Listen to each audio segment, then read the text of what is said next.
Hail, welcome to the HomeBhoys Live podcast. It is Tuesday, the 6th of January. I am, of course, Joe McKenna. We are back post-Christmas haze. This podcast episode is called 33 Days of Night, and I don't need to probably explain what that's in reference to. The last time I think we were on here was the Christmas extravaganza when we did our raffle. We'll talk about that somewhat as we go on. Going to be joined by a full squad tonight, starting off with the man who's... liver has been punched by Mike Tyson. Liam Power. I feel like I've been drunk for the whole of Nancy's spell at Celtic, mate. It's like a bad dream. Well, wait till you hear what happened. I didn't come out of the shower and find Martin O'Neill, but other than that, it feels like a bad dream. Fucking like who shot JR. Ladies and gentlemen, the man whose Christmas is most important to us for Jesus Higgins, what's happening? How you doing? Hail. All good, mate. All good. They're resplendent in your Everton jersey. My wee lad is yet to wear his to his training. Piss off his Liverpool supporting coach. It's coming though. We're going to pick our moment. And also, of course, the man in the background who's going to break some sense to the game, Scott McCurry. Fuck Custody. How's it going? All good. We await the emergence of Marty Flynn at some point, whatever his handle name will be tonight. I suppose this is going to be a podcast that kind of focuses on the period from when Nancy came in to when he left, which is quite fresh in the memory. But do we want to talk a wee bit about the kind of raffle first and kind of how things went after that, just to give a wee bit of a brief sort of nod because it went so well and go for it, Joe. Go. Well, we ended up pulling in over $7,000, I think it was, at the end of the day, and the majority of it went to very, very good use. I'm really sure most people got their prizes. Some people, like Craig in Dubai, who won the fucking Coolies Rebel gig, that's going to need to be coordinated by other people who may or may not invite Craig to that gig. We'll see how it goes. And, it was just, again, going into Christmas, for us to be involved in all that and for that, and everything, Christmas is a busy period for everybody anyway, and see to kind of be involved in that and have that part of your kind of agenda and part of your kind of schedule. There's something brilliant about it, right? Because you're involved in something a lot bigger, something a lot higher, and the kind of feedback you get from the people we trust, and then the feedback you get from people who win prizes is just brilliant, and it's kind of this sort of, to me anyway, this podcast alchemy whereby we kind of come out and go, we're going to have a raffle. What are you raffling? We don't fucking know. I mean, and then come Christmas Day, whatever the fuck, Christmas, whatever, we're sitting there going like, that went really well. I mean, and so I just kind of wanted to say to everybody that, like, we all really appreciate what you did in helping us out and supporting it, and we really hope that you understand the good we were able to put into people's lives through your very generous donations. Anybody else want to comment on that? Yeah, Joe, just a few things. Sorry, I've been locked out of the fundraiser page for some reason. But we had some pretty sizable donations after the draw was made as well, which is a massive kudos to those people. Which just as with most people, the prizes are just incidental; they're just something on the side. So real big thanks. Someone put over 200 quid in after the draw had been made to top us up to, I think it was $6,000 or 6,000 or something at the time. So more than we could have ever expected. We've had a bonus ball draw on the side as well that's bringing us another 600 quid in from one of our good friends of the show. That money's still to come. We paid out tons and tons of money, and when we get the bonus ball money in, we're going to have about $4,500 still sat, waiting to be used. I think I counted, we had something like 34 or 36 prizes that we gave out in the end, or that we raffled. We found lots of the winners, not all of them. There's still quite a few prizes outstanding, unclaimed. Some people, I won't name and shame them in a good way, but some people won some really big prizes and handed them back to us and said use them for somebody else, which we'll try and work out a way of doing. So I mean that's So I'm walking about with a Gucci bag, the new loving life. We're gonna need to fucking get a storage unit for fuck's sake. And your skin's looking great, Jason. You're smiling. Oh, Gary O'Donnell took me in, by the way. Fucking laugh, mate. Covered in goop with a Fangita candle walking around with a Gucci bag. He says he's waiting the Fangita candle. And Bo Gary finished his work and bloody he got a bus up to Celtic Park, and I picked him up, made to get the I dropped him off at the train station after. He was delighted, you know. And he was trying to give us a wad of money to put into the, to add into it again. I'm like, no, you want it fair and square. Let's get a drink on us. You're like, bloody hell, you entered the raffle. That's it. Yeah, he's a good guy, Gary. He won the lounge tickets before, and he thoroughly enjoyed them. So good guy. So well done to everyone that won. There are still prizes unclaimed. We managed to find the people that won the bricks, and we've got their inscriptions. And Jason, I think you're taking care of all that. Yeah, that's their order. Yeah, and that's great. So the prizes will sit there for people that if people do come forward anytime soon, we'll kind of recirculate the list of winners out again. But incredible donors for prizes, incredible amount of money raised, incredible amount of money circulated across the whole year and around the Christmas period, and by our standards, loads still left to use. So huge thanks to everyone again. Yeah, and that will continue as the year go forward. Just like as we mentioned, that suppose at Christmas, like I mean, we do continually have not necessarily have our feelers out there, but we have a network of people that we know are in touch with people at times that need throughout the year, and we address that. So yeah, it's amazing what we're able to do. Yeah. So that's us out the way. Let's get down to business. I'm trying to think of what we said about Nancy in the last podcast. Only thing I could recall was us saying, like, we got to get behind this guy because that's just the way it is. And I said, well, I want to ask you, right? At what point did that thought or concept completely fall apart for you? Me, it was Motherwell, Fir Park. Yeah. Before then, I had doubts, obviously. Dundee United, walking out there, you're just like, fucking hell. But then you get 2 victories and you're like, a wee bit of false hope.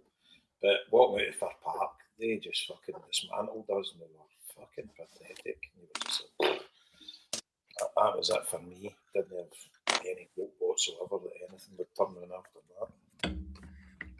I did feel sorry for him, but yeah, I think he was exposed to something that nobody should have been exposed to. Like, I mean, obviously a lot of poor decisions and a lot of fucking bullshittery and fuckery led to him actually being sitting in the dugout. But I mean, I'm no fucking psychologist and I'm no fucking mass reader of people. Like, but we all kind of had a bit of an inkling in the beginning. They're going like, I don't know about this guy, because you kind of read people to a certain degree, but the fact that nobody along so I listened to a podcast today and somebody said on it that he must have interviewed very well, right? And that's grand. People interview very well, but you need to have a fucking sense of people and whether they can actually handle the job, because you need to know what the job is and what is expected. And I feel somewhere along the way there was a complete abandonment of any kind of thought or logic about that. Do you actually think he interviewed against any other candidates? That I doubt that. No. I don't think so. I just think he was earmarked for the job, and it was a chat, and it was, well, you come, aye, right, you're the man. I don't know, but I don't think Celtic had a big portfolio of potential managers that they were fucking sifting through, interviewing. I read somewhere, Jason, the other day that I can't remember the exact date, right, but someone said something like Rodgers was binned on the 28th of October, for example. I might have got that wrong, whatever the day is, and then Gordon Strachan was at an event 3 days later and said at that event, the new man will come in December. So it's obviously who it was. It's obvious it was dealt with quite quickly, which is not the Celtic way at all. So I think, like, you're right, it's just this is a guy we've got an eye on. Are you available? And you come whenever you're ready. See, when you actually break it down, I know we're going to talk about the game on Saturday and stuff like that, but see, when you break it down, see the amount of missed opportunities in the games.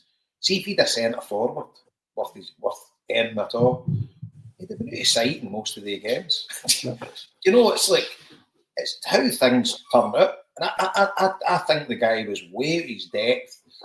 But if he'd a decent goalie and he'd a centre forward, he would have won fucking most of them. Wouldn't he have won the Roma game? Arguably. He wouldn't have won the Motherwell game, arguably. Right? They destroyed us. Every other game, you could have won them easy. Yeah. Every single game. You know, the chances that we gave up.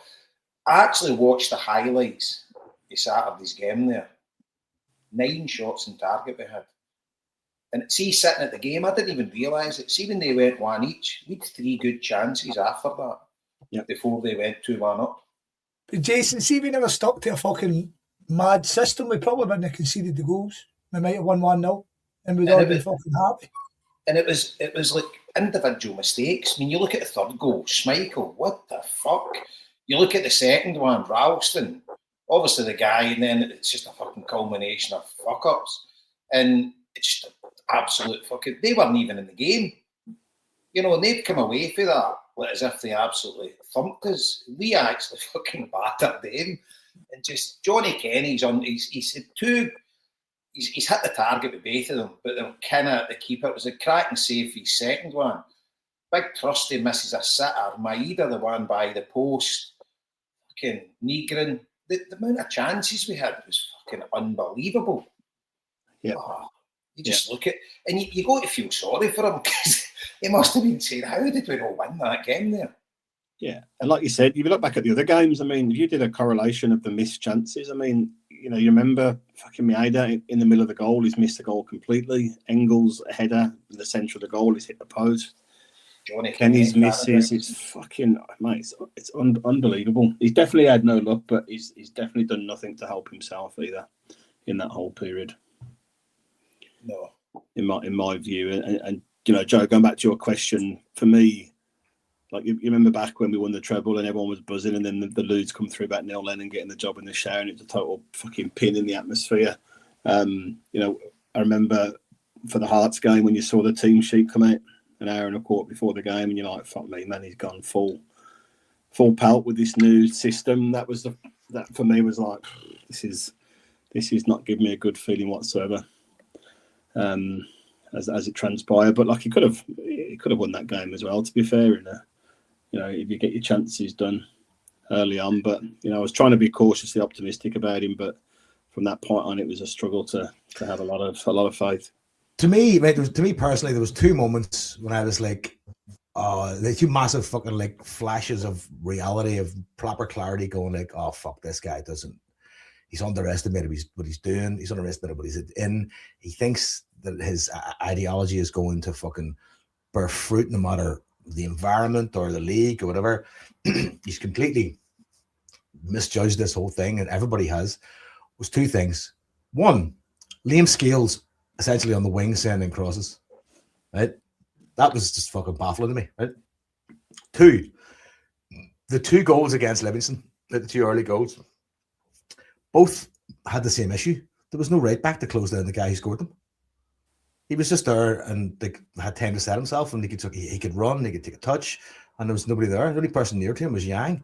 Yeah. And I actually watched it with our column in Dublin when I meet him and his dad and my cousins and all for a bit of lunch.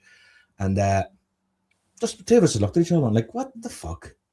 What the fuck is actually going on? Because like anybody, I'm not a football coach, he's not a football coach, but we both know like that if a guy is positioned there on the pitch and you don't have a defender near him, more often than not, he's going to get a shot away and he's going to be on target.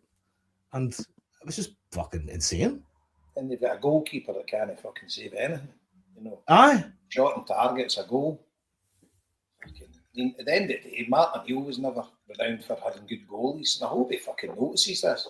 He's got to get dropped immediately. He is an absolute car crash. He's pathetic. That 3rd goal against that was like a glitch on FIFA. You're playing your son on FIFA and your fucking keeper doesn't go in quick enough. That's what it was like. A glitch on FIFA.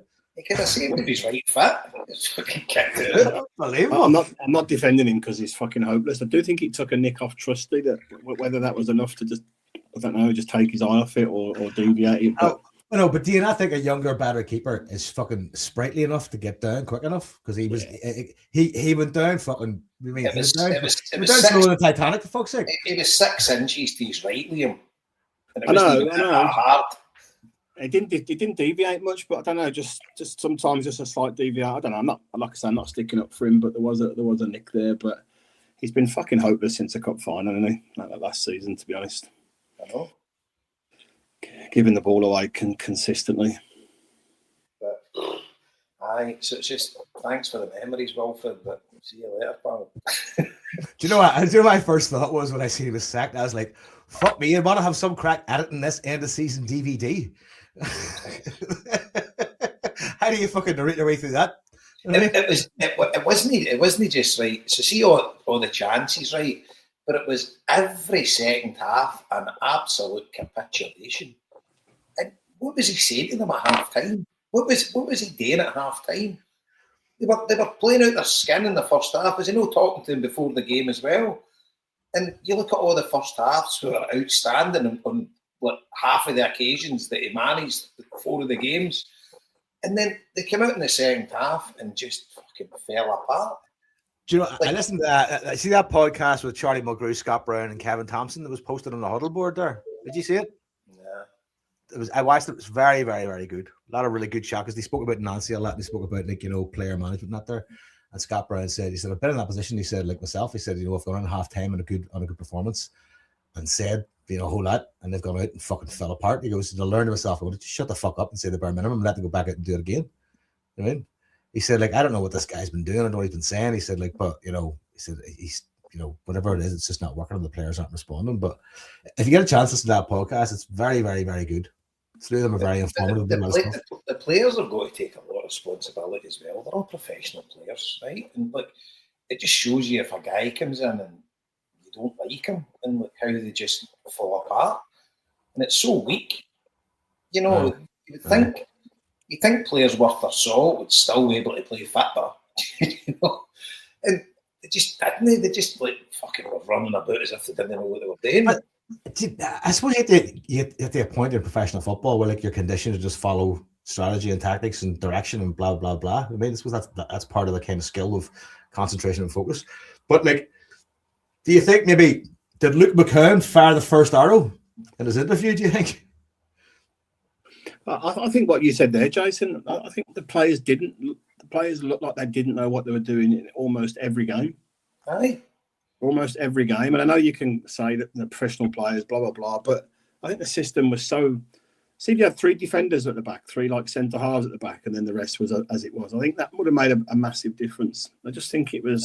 We played with 1 centre half. Yeah. See that first goal, when you watch it back from a kind of higher angle, I mean, all the players are sucked into one corner of the pitch, and then, like you said, the ball comes across, and you've got Yang trying to mark fucking Chamiti, which is bonkers, but... there's no doubt about it. A top manager makes some difference to a football team. Unbelievable. But it's just crazy that you've got these professional football players that are all quality football players. Maybe no fucking world class, but they're all proper good football players that can just absolutely fall apart. And they just give no confidence in the guy leading them. And it's just, it's fucking wild. It's just bonkers. And it's just a domino effect, isn't it? Because obviously if Karl Marx knows his game, then the doubt seeps through the rest of them, and it's just fucking something goes wrong, they lose a goal, and it's just fucking next thing, just panic stations. I think as well you've got to put a bit of it down to that. I mean, the players are professionals and highly paid, but that's their third manager in 4 or 5 months or whatever. Transform them into a brand new system where they've just had their confidence lifted back up. They've just got into a bit of rhythm, just got a few results under the belt, and I know. It's fucking wild, man. And you look for the start of the season. Liam Scales was arguably our best player. Yep. And he just gets dropped like a hot tie, or told to play in mental positions that he doesn't even play. Just why the fuck did he do that? It's insane. Well, does anyone know what is the purpose of playing 2 fullbacks in those positions?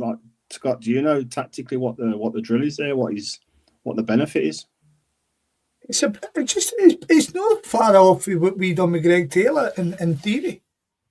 It's just so that you've always got somebody pushing up and pressing. I mean, before he started the job, mine folk were talking about, his teams were relentless because they had the ball constantly and they just kept coming. And he spoke about how they controlled the midfield and they were always waiting for that area to attack it with and stuff like that.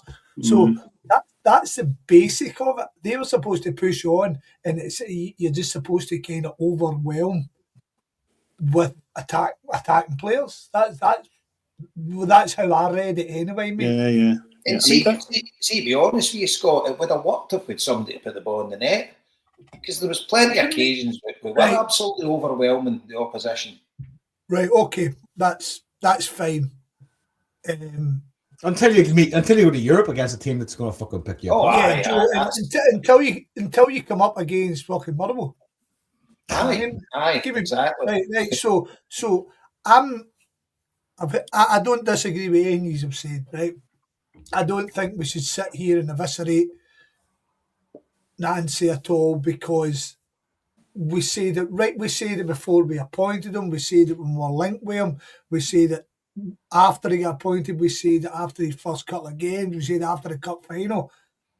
To get thrown into this stage of the season is garbage. For us to think it was a good idea was garbage. To give him the job. I mean, ultimately, this comes 100% down on a shower of fucking knobs who run our club and refuse to take any blame for anything, refuse to take any control of any situation that doesn't involve passing it after a copper to chip fucking boys out of grun. But the fact is, right, so we got to a point amongst us where we felt Brendan Rodgers' time was up. We felt that there was a point Brendan Rodgers was actually harming the club.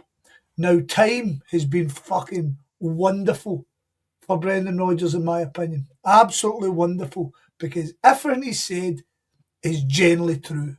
The fact we've not got a striker isn't bad luck on Wilfred Nancy. It's this club. The fact that we never had a striker ready for that Huns game on the first day of the transfer window is on this club. It's on the people who tell us they know what they're doing and they don't take the blame. It wasn't in Wilfred Nancy. Wilfred Nancy has got his own things to, but life's shit sometimes. Sometimes it's a wrong time, right? And sometimes, and you live and learn. But what? See the fact that we stopped fan media the week he got appointed. See the fact we took fucking weeks and weeks and weeks to appoint him, and then appointed him by all accounts because it was cheaper. We never even gave him a fucking 2-week window with the internationals. We never gave him good grace with that. When he sat at his first press conference, he didn't have the fans in to create a bond with them that you spoke about with the Ange situation, right? Tisdale wasn't sitting beside him when he was doing his first press.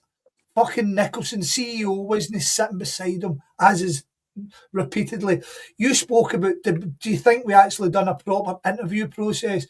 And see, when you say it like the way you did, we probably didn't, which then means they're duty bound to give this guy more time. They are duty bound. I'm so fucking glad they didn't, but these cunts have fucking sold him a pup. I dare say the boys walked away with a fucking wad in his pocket, and that'll be good for him.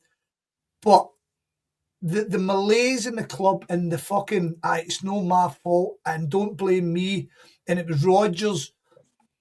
It's stinking. It's rotten our club now. It's absolutely rotten. I see. We're also desperate to get answers.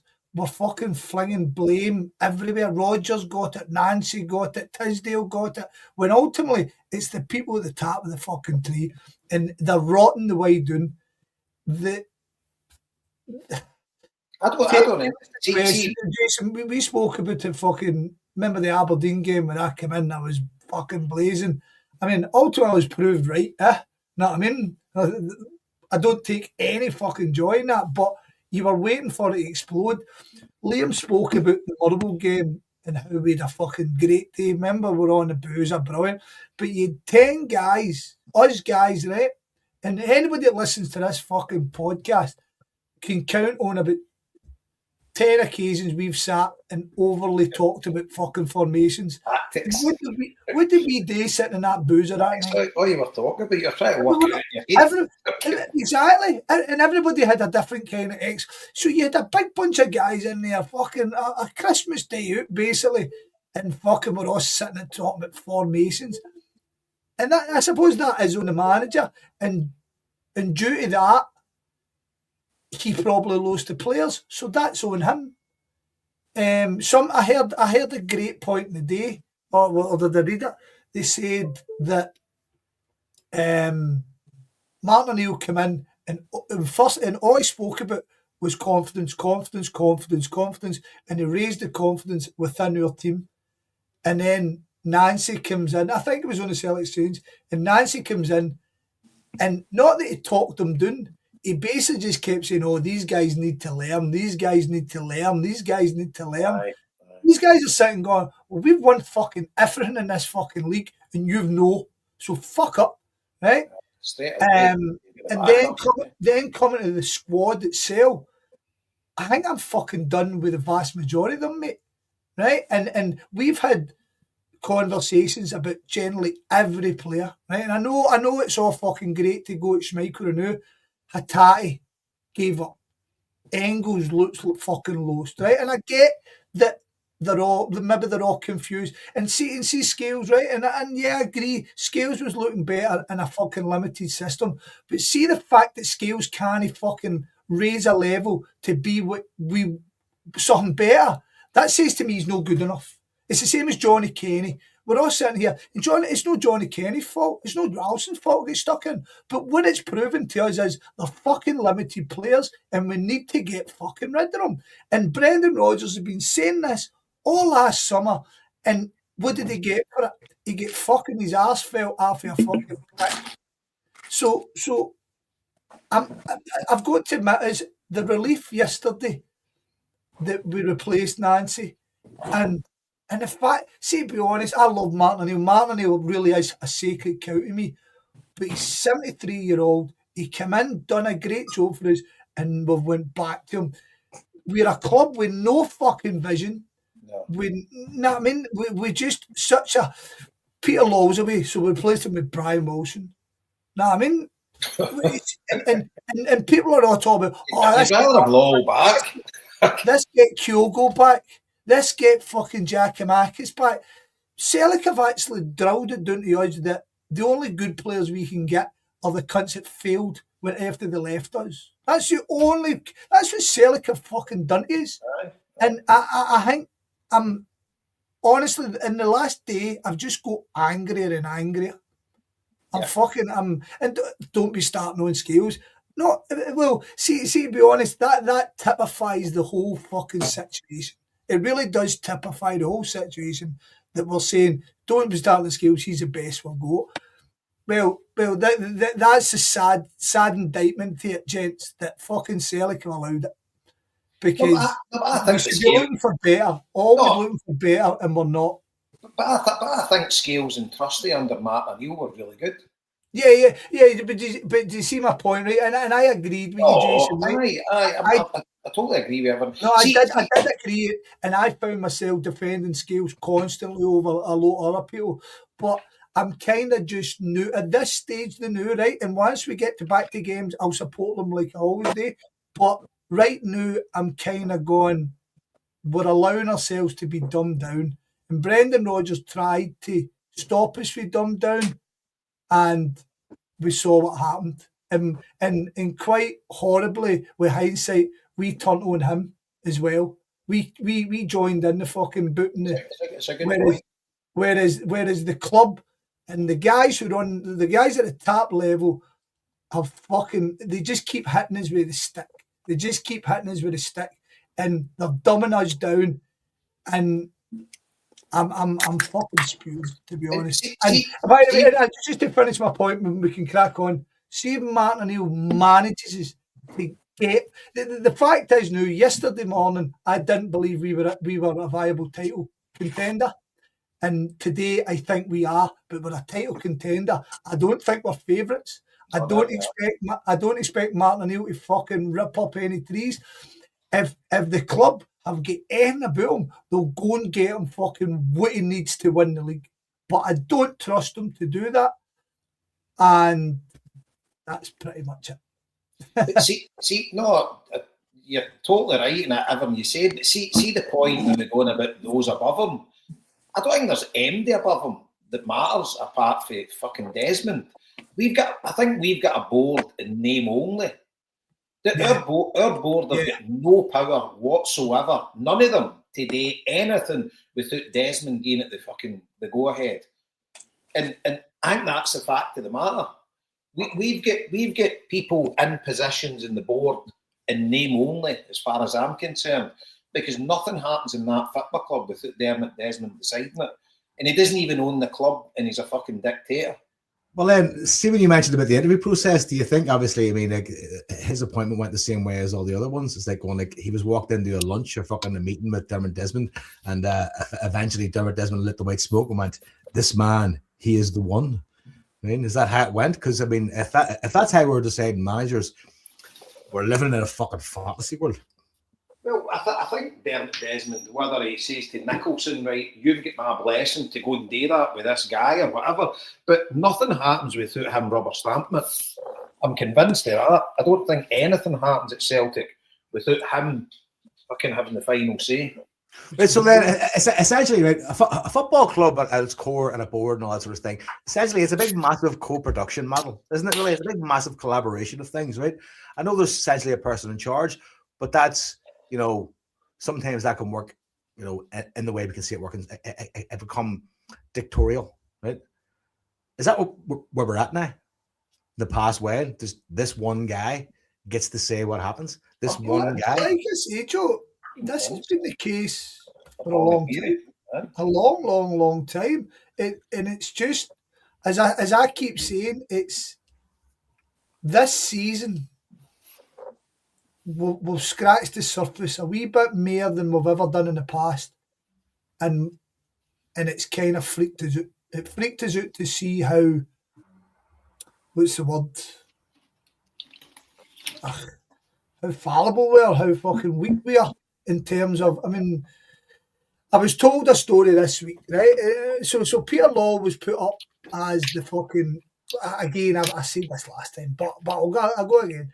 But Peter Law was put up as the face of Celtic, and Peter Law took the hits, and he became the boogeyman, and we all kind of hated him. We wanted him out, and nobody mentioned him, and nobody mentioned his influence, even though he was a guy that appointed Martin O'Neill back in the day. He overruled the board, who wanted Gus Hiddink as well. We know, and I think, I mean, we've got to guess that the Ronnie Dahlia one didn't come for him.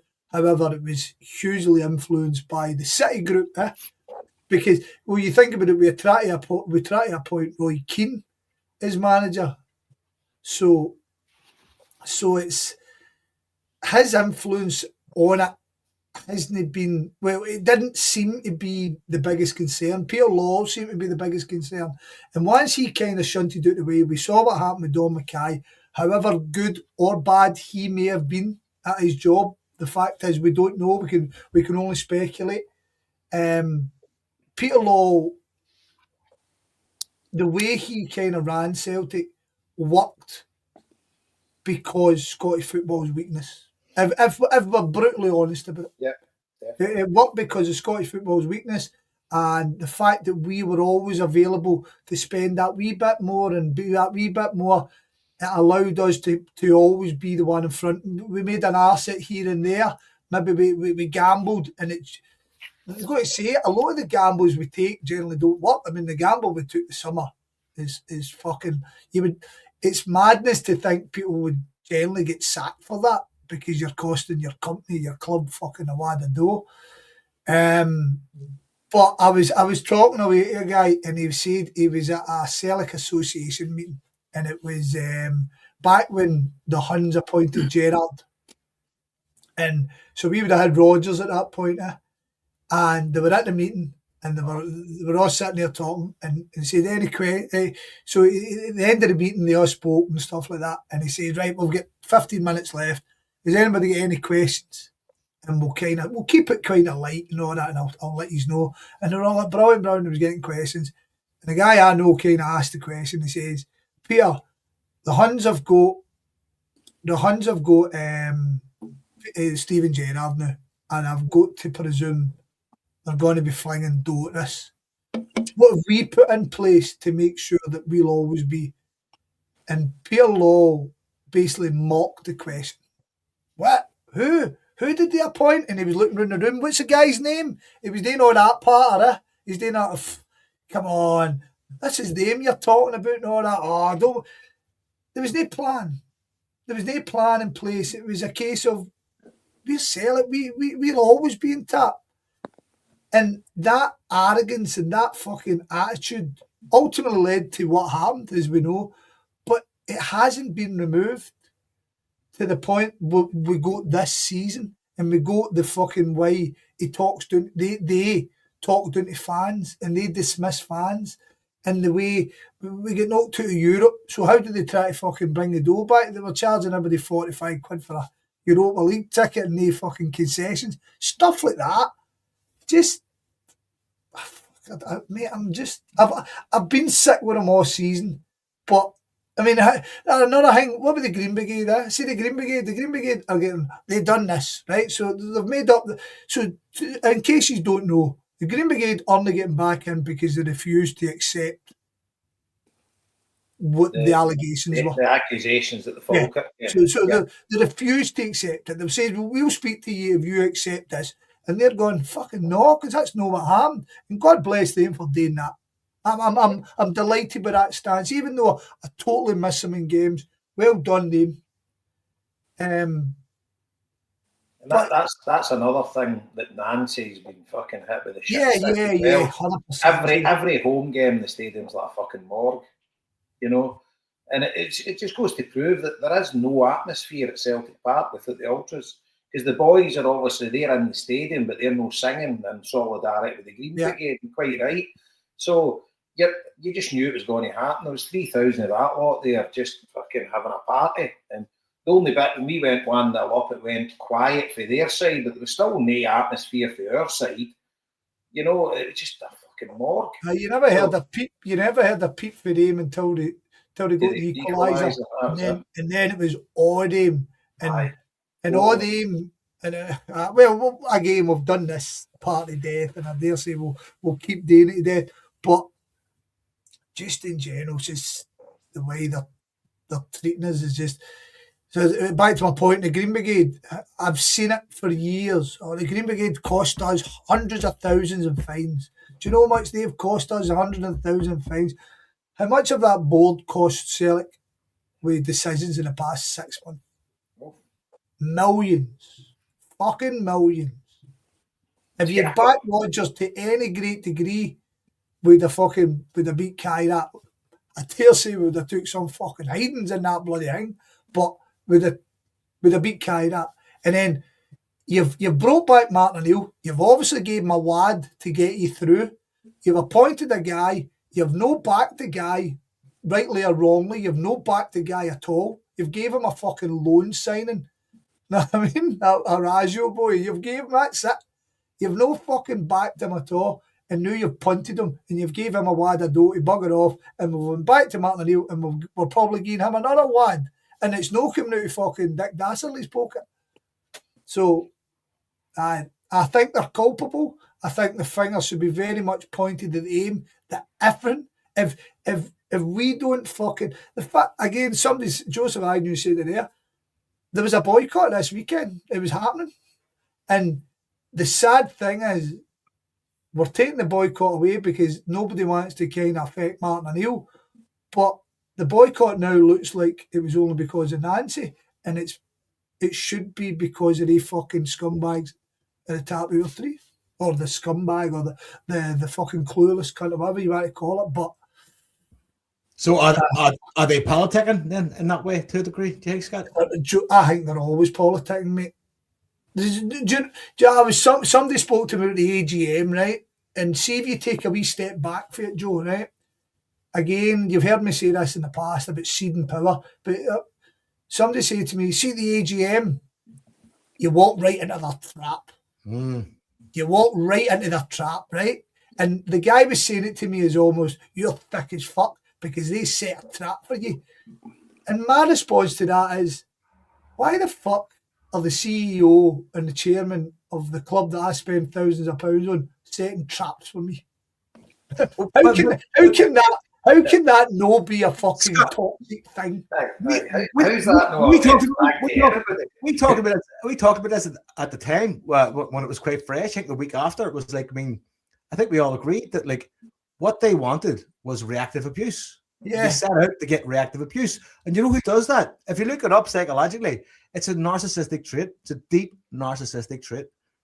Reactive abuse. If you feel you can get a reaction to somebody, you realize you can control the situation, control the moment, and then you can then imprint or impact whatever it is you want to be in the narrative on top of that, because you have now taken this person's power away from them by getting them to react in an emotional way that you fucking knew they were going to do, and therefore you set out to do it. That is a narcissistic trait in a very deep, dark psychological way. Joe, behave. I'm serious. No, that's proved. That's proven fact. You fucking my sister's got your time there, kid. Alcohol withdrawals.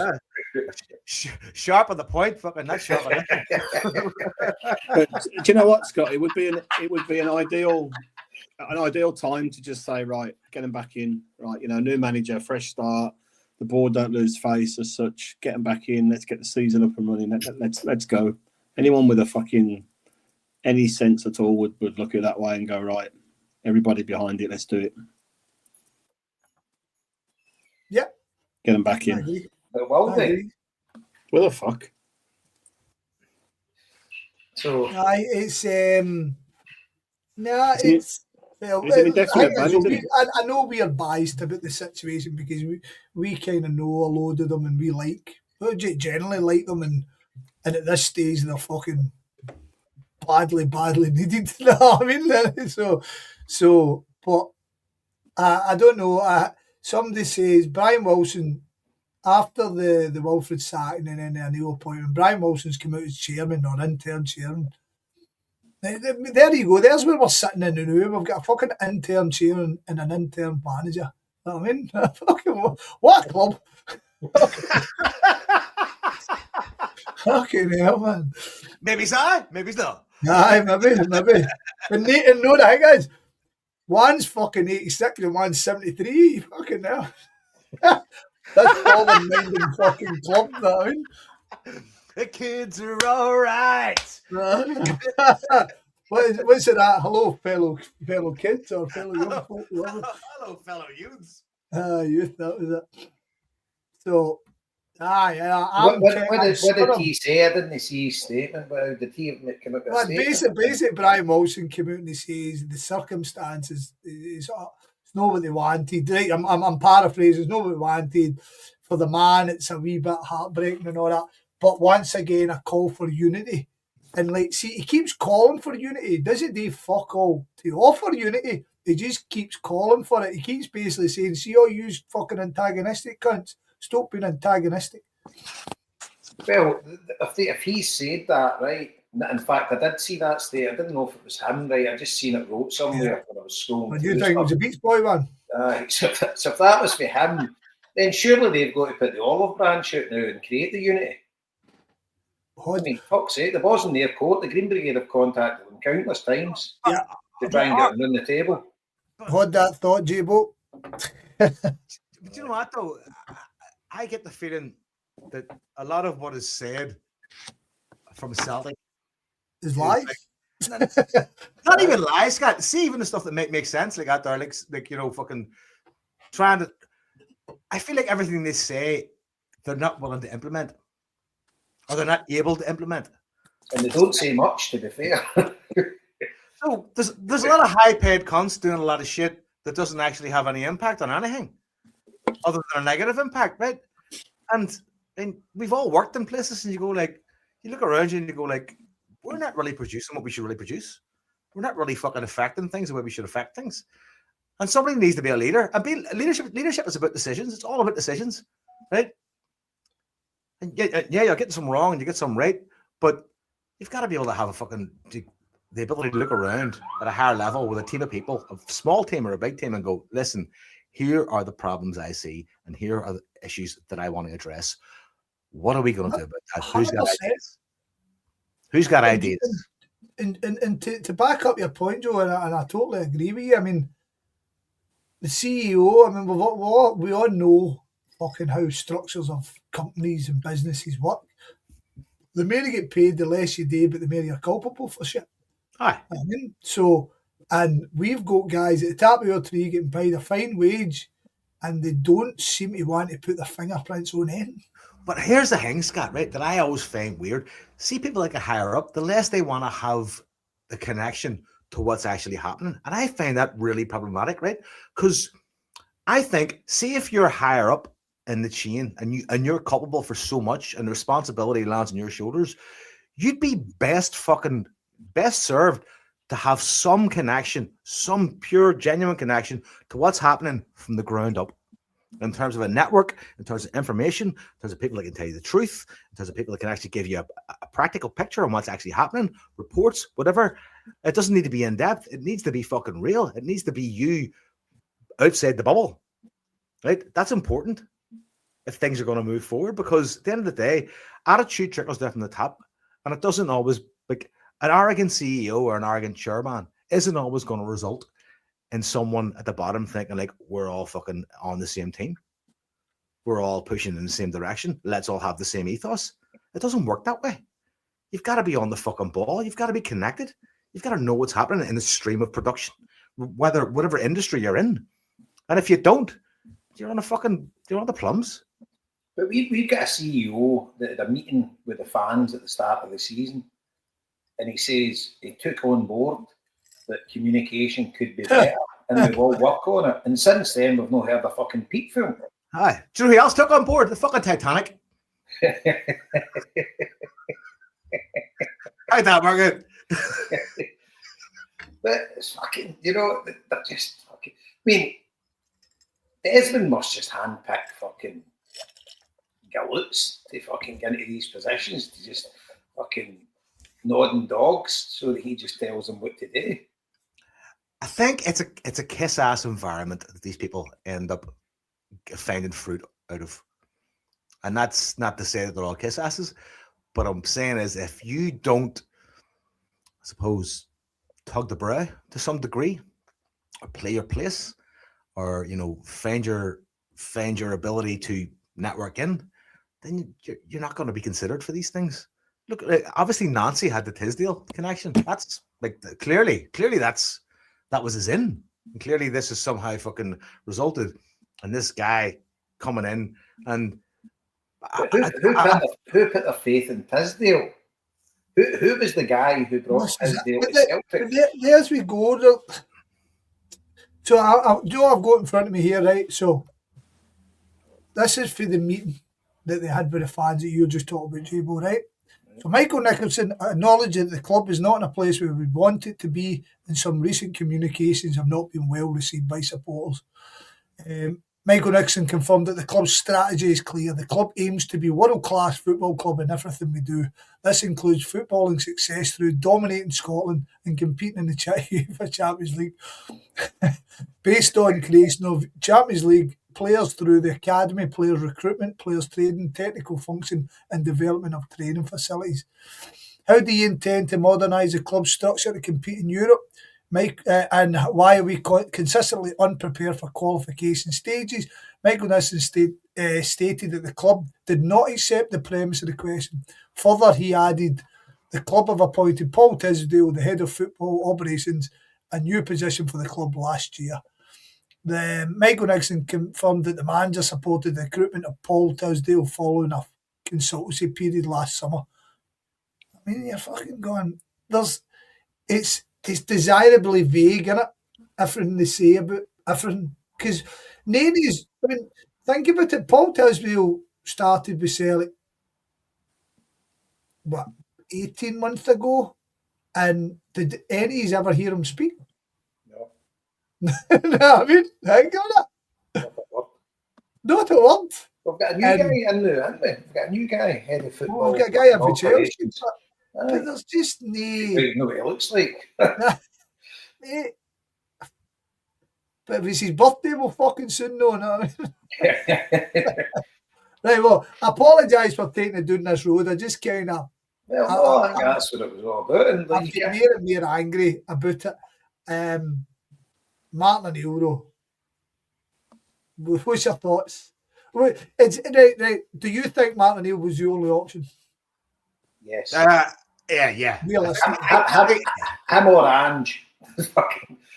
Aye, but Ange would have been a better pill, right? I think, but it wouldn't have taken much smoothing over. I think Martin O'Neill was like going, it's like, here, listen, give him Christmas again. It's second Christmas, let's go. Give him Martin O'Neill. You know what I mean? It's like having Santa come back. You know what I mean? It was a kind of a no-brainer because I think anything outside of maybe those two options would have had all of us going like, fuck, these cunts are trying their luck again. We're trusting these people again with some wild card, right? That wouldn't have worked. And they didn't have enough time to find somebody else because no doubt they'd done fuck all in terms of like, what if Nancy doesn't work out? I imagine after 2 games, somebody might have had a thought in their head, we should maybe start looking at something different. But I'd say they're all resting on laurels going like, be sweet, smartest man in the world, fucking Tisdale got this guy, let's go. And it all backfired and they went fucking pull the Martin O'Neill cord. And Martin O'Neill hopefully has wiped their eye when it comes to a contract, right? Because he fucking deserves it for the fucking shit he's been fucking handed. Like, at the end of the day, there's actually nobody else I could think of that probably could have come in and even-handedly went, I'll do this, no problem. And then handle the press the way he handles the press. Because he's too smart to attack, right? Martin O'Neill could sit there and be like your fucking half-paced uncle throwing out shitty fucking dad jokes, right? And then fucking some of them missing the mark, right? But nobody's going to challenge him on it because he's too fucking wily and witty to even fucking cross. And he's got too much respect on his name for anybody to actually even fucking disrespect him in a press interview. And at this moment in time, in terms of like stability and actual fucking like, fucking club level integrity and fucking avoiding embarrassment, he's the only fucking guy that can handle it. It's funny, right? There's a YouTube channel I've been watching recently. The managers, and it's Tony Pulis and Mick McCarthy. Basically, 2 old managers telling you how it used to be great. You know what I mean? And they just sit and talk, and I really enjoy it. I mean, sometimes they get guests on, like the Chris Hughton one and the old England manager, what's his name? Roy Hodgson. Brilliant, right? Really, really good. But they laugh about how they retired for the game. And the day that I found out that Tony Pulis says that Celtic's his team up here. So they were talking about the weekend and they were talking about Nancy and that. But I'm sitting looking at these 2 old guys sitting talking about it. And both of them are fucking at least 6 years younger than Martin O'Neill. You know what I mean? It's such a mad thing. It's such a mad situation. As I say, I absolutely love Martin.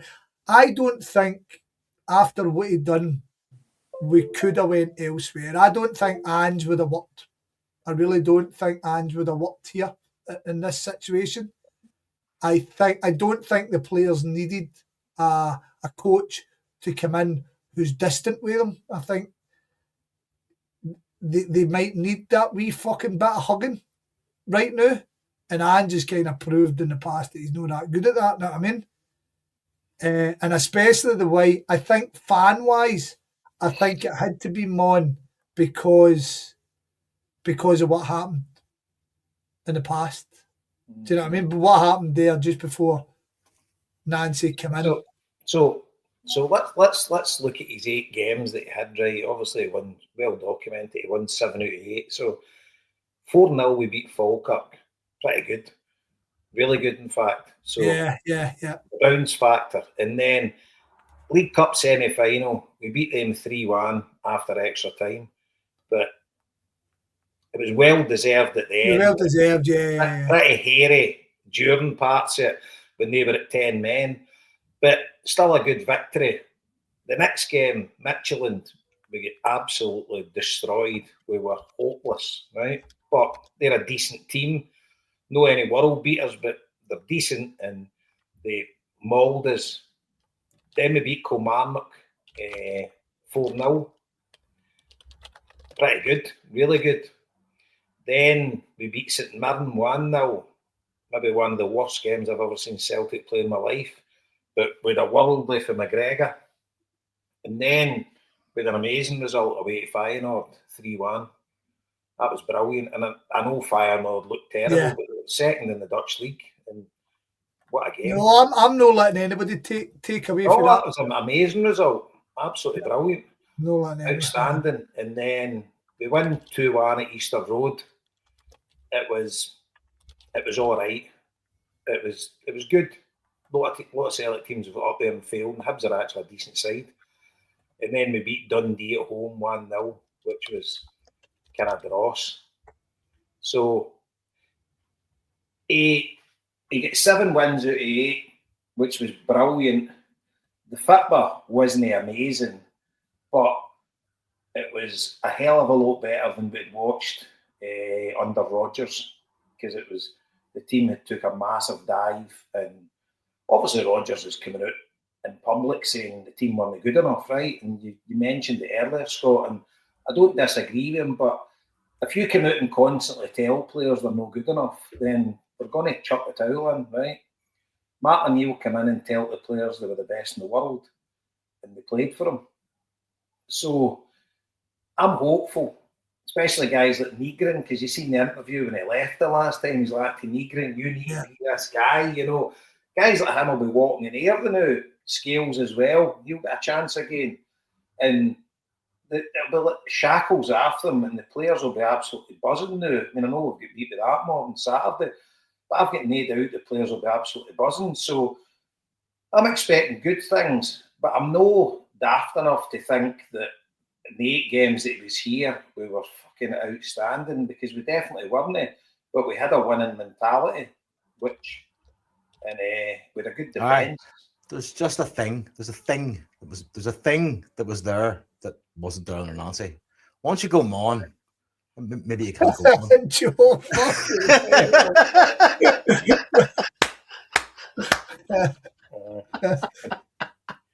Right, I'm gonna get some fucking. I'm gonna get Con here. Because in the league we only let in 1 goal away to Hibs. I think he said we conceded 2 under him, and they were both penalties. No, nothing from open play. I'm sure there was 2 penalties. But Rangers scored against us, but that was a League Cup. So your league games were 4-0 against Falkirk, 4-0 against Kilmarnock, 1-0 against St Mirren, 2-1 against Hibs, and 1-0 against Dundee. So league games we only had 1 goal. It's good, isn't it? Right, Joe McBride. I wonder if it's really him. Joe McBride has posted. There's 2 YouTube pods playing at the same time. I've been posting on the other one. Right. I've noticed this. Seems to be we're posting one for like a normal one, and then we're posting one for like mobile. All right. Right, so I think that's something we need to look at as well, Joe. Because I noticed that there's 2 vids. Once we're finished, there's 2 vids up. But anyway. Joe said he's gone for a can, but maybe he's gone to the other show for a bit. Maybe he's away talking to Joe McBride. I wonder if it is the Joe McBride. He scored against a shite. But legend if it's you, mate. No, but I mean, like, so Kevin Gallagher says, fuck's sake, Scott Martin Neal's not going to play in midfield. No, I know, but you do know what I mean. I mean, like, I'll be honest with you, right? See the age thing, it doesn't really bother me in the slightest.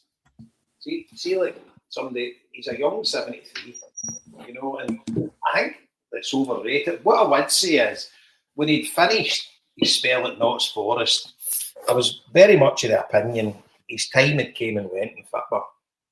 But needs must, And by all accounts, it's Sean Maloney and Fozzie and Steve McManus are doing everything, you know.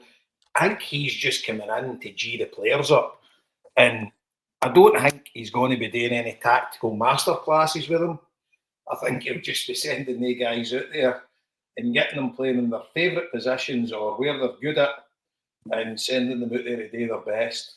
And I think all the training's coming for, as I said, Maloney, Fotheringham and Steve McManus. So I do think it'll work, but I'm not expecting fireworks. But we definitely need help. We need a striker without a doubt. And I hope he sees sense, because obviously that Kasper Schmeichel must be a massive presence in the dressing room. So a guy like Wilfred Nancy, you could totally understand why he wouldn't drop him, because the fucking players were fucking probably chucking him under a bus as it was. But then if he takes one of the biggest characters and drops him, but in the Sinisalo, when he got the shout for Livingston, it must have been because Kasper wasn't well. You know, it wasn't a tactical change. But surely to God, Martin O'Neill's going to drop him. I mean, a shot on target is basically a goal. You know, you give up a penalty and you just as well let them centre. You know, how can you have a goalkeeper like that? It still does make the odd good save, right? I'm not saying he's fucking absolutely pathetic, but he's certainly not up to the mark. No. No danger. But the fact is, he's out of form. I mean, I do appreciate that he's trying to get to the World Cup and stuff like that, but that's not our fucking fault. We can't be losing leagues because fucking we're trying to send people to the World Cup. He's out of form. Is he Chinese nationality? Fucking no chance Denmark are getting there. Who have Denmark got? Have they not got fucking qualifiers? Aye, they've got 2 qualifiers, but fucking Scotland are pumping them at hand, and I don't think there's much chance for fucking going to the World Cup. Denmark have his he's in goal. Aye, they're in the Islands. Aye, that's what I thought. I thought the way you were talking about already do it, and I was like, did I fucking miss it? No. Was I like Liam and fucking missed that when I was drunk? No, did they play Ireland the first game? No. So who's Ireland got in the first game? By the way, we've got Joe McBride still alive in fucking Ireland playing Denmark. I mean, so what chance have we got? I'm talking about Joe McBride Jr. So was I, mate. So I was talking. Joe McBride Jr. used to be coach at Celtic. That's exactly who I meant. And played with Everton. The Joe McBride I'm talking about. Everton, did he? He scored against Liverpool. I remember. No, I remember there was a Joe McBride who was a coach at Celtic. That's basically how I knew him. Anyway.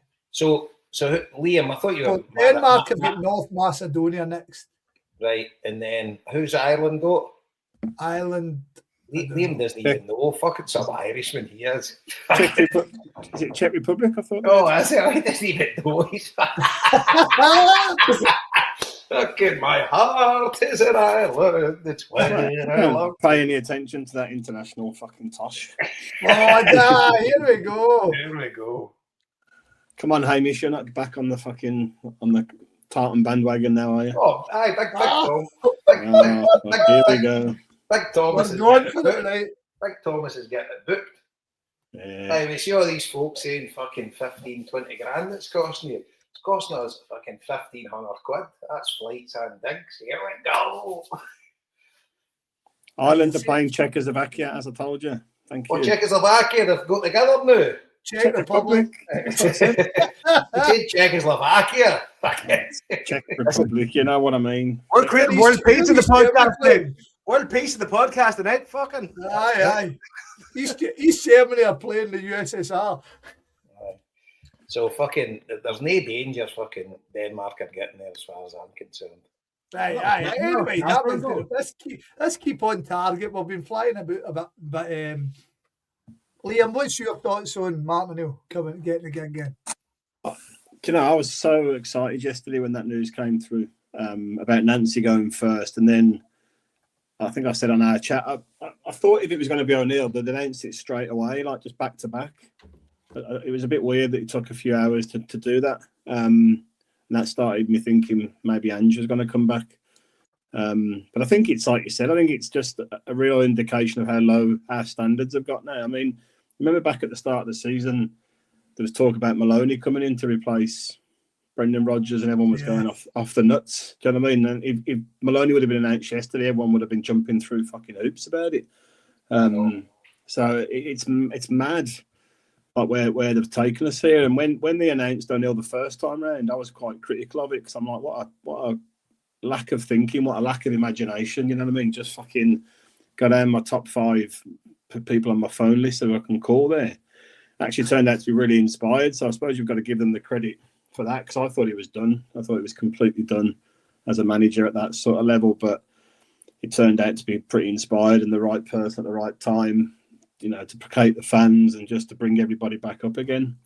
But yeah, the league was done. The whole season was done for me on Sunday and Monday, and I said this week's the last opportunity for us to have a go at doing something this season.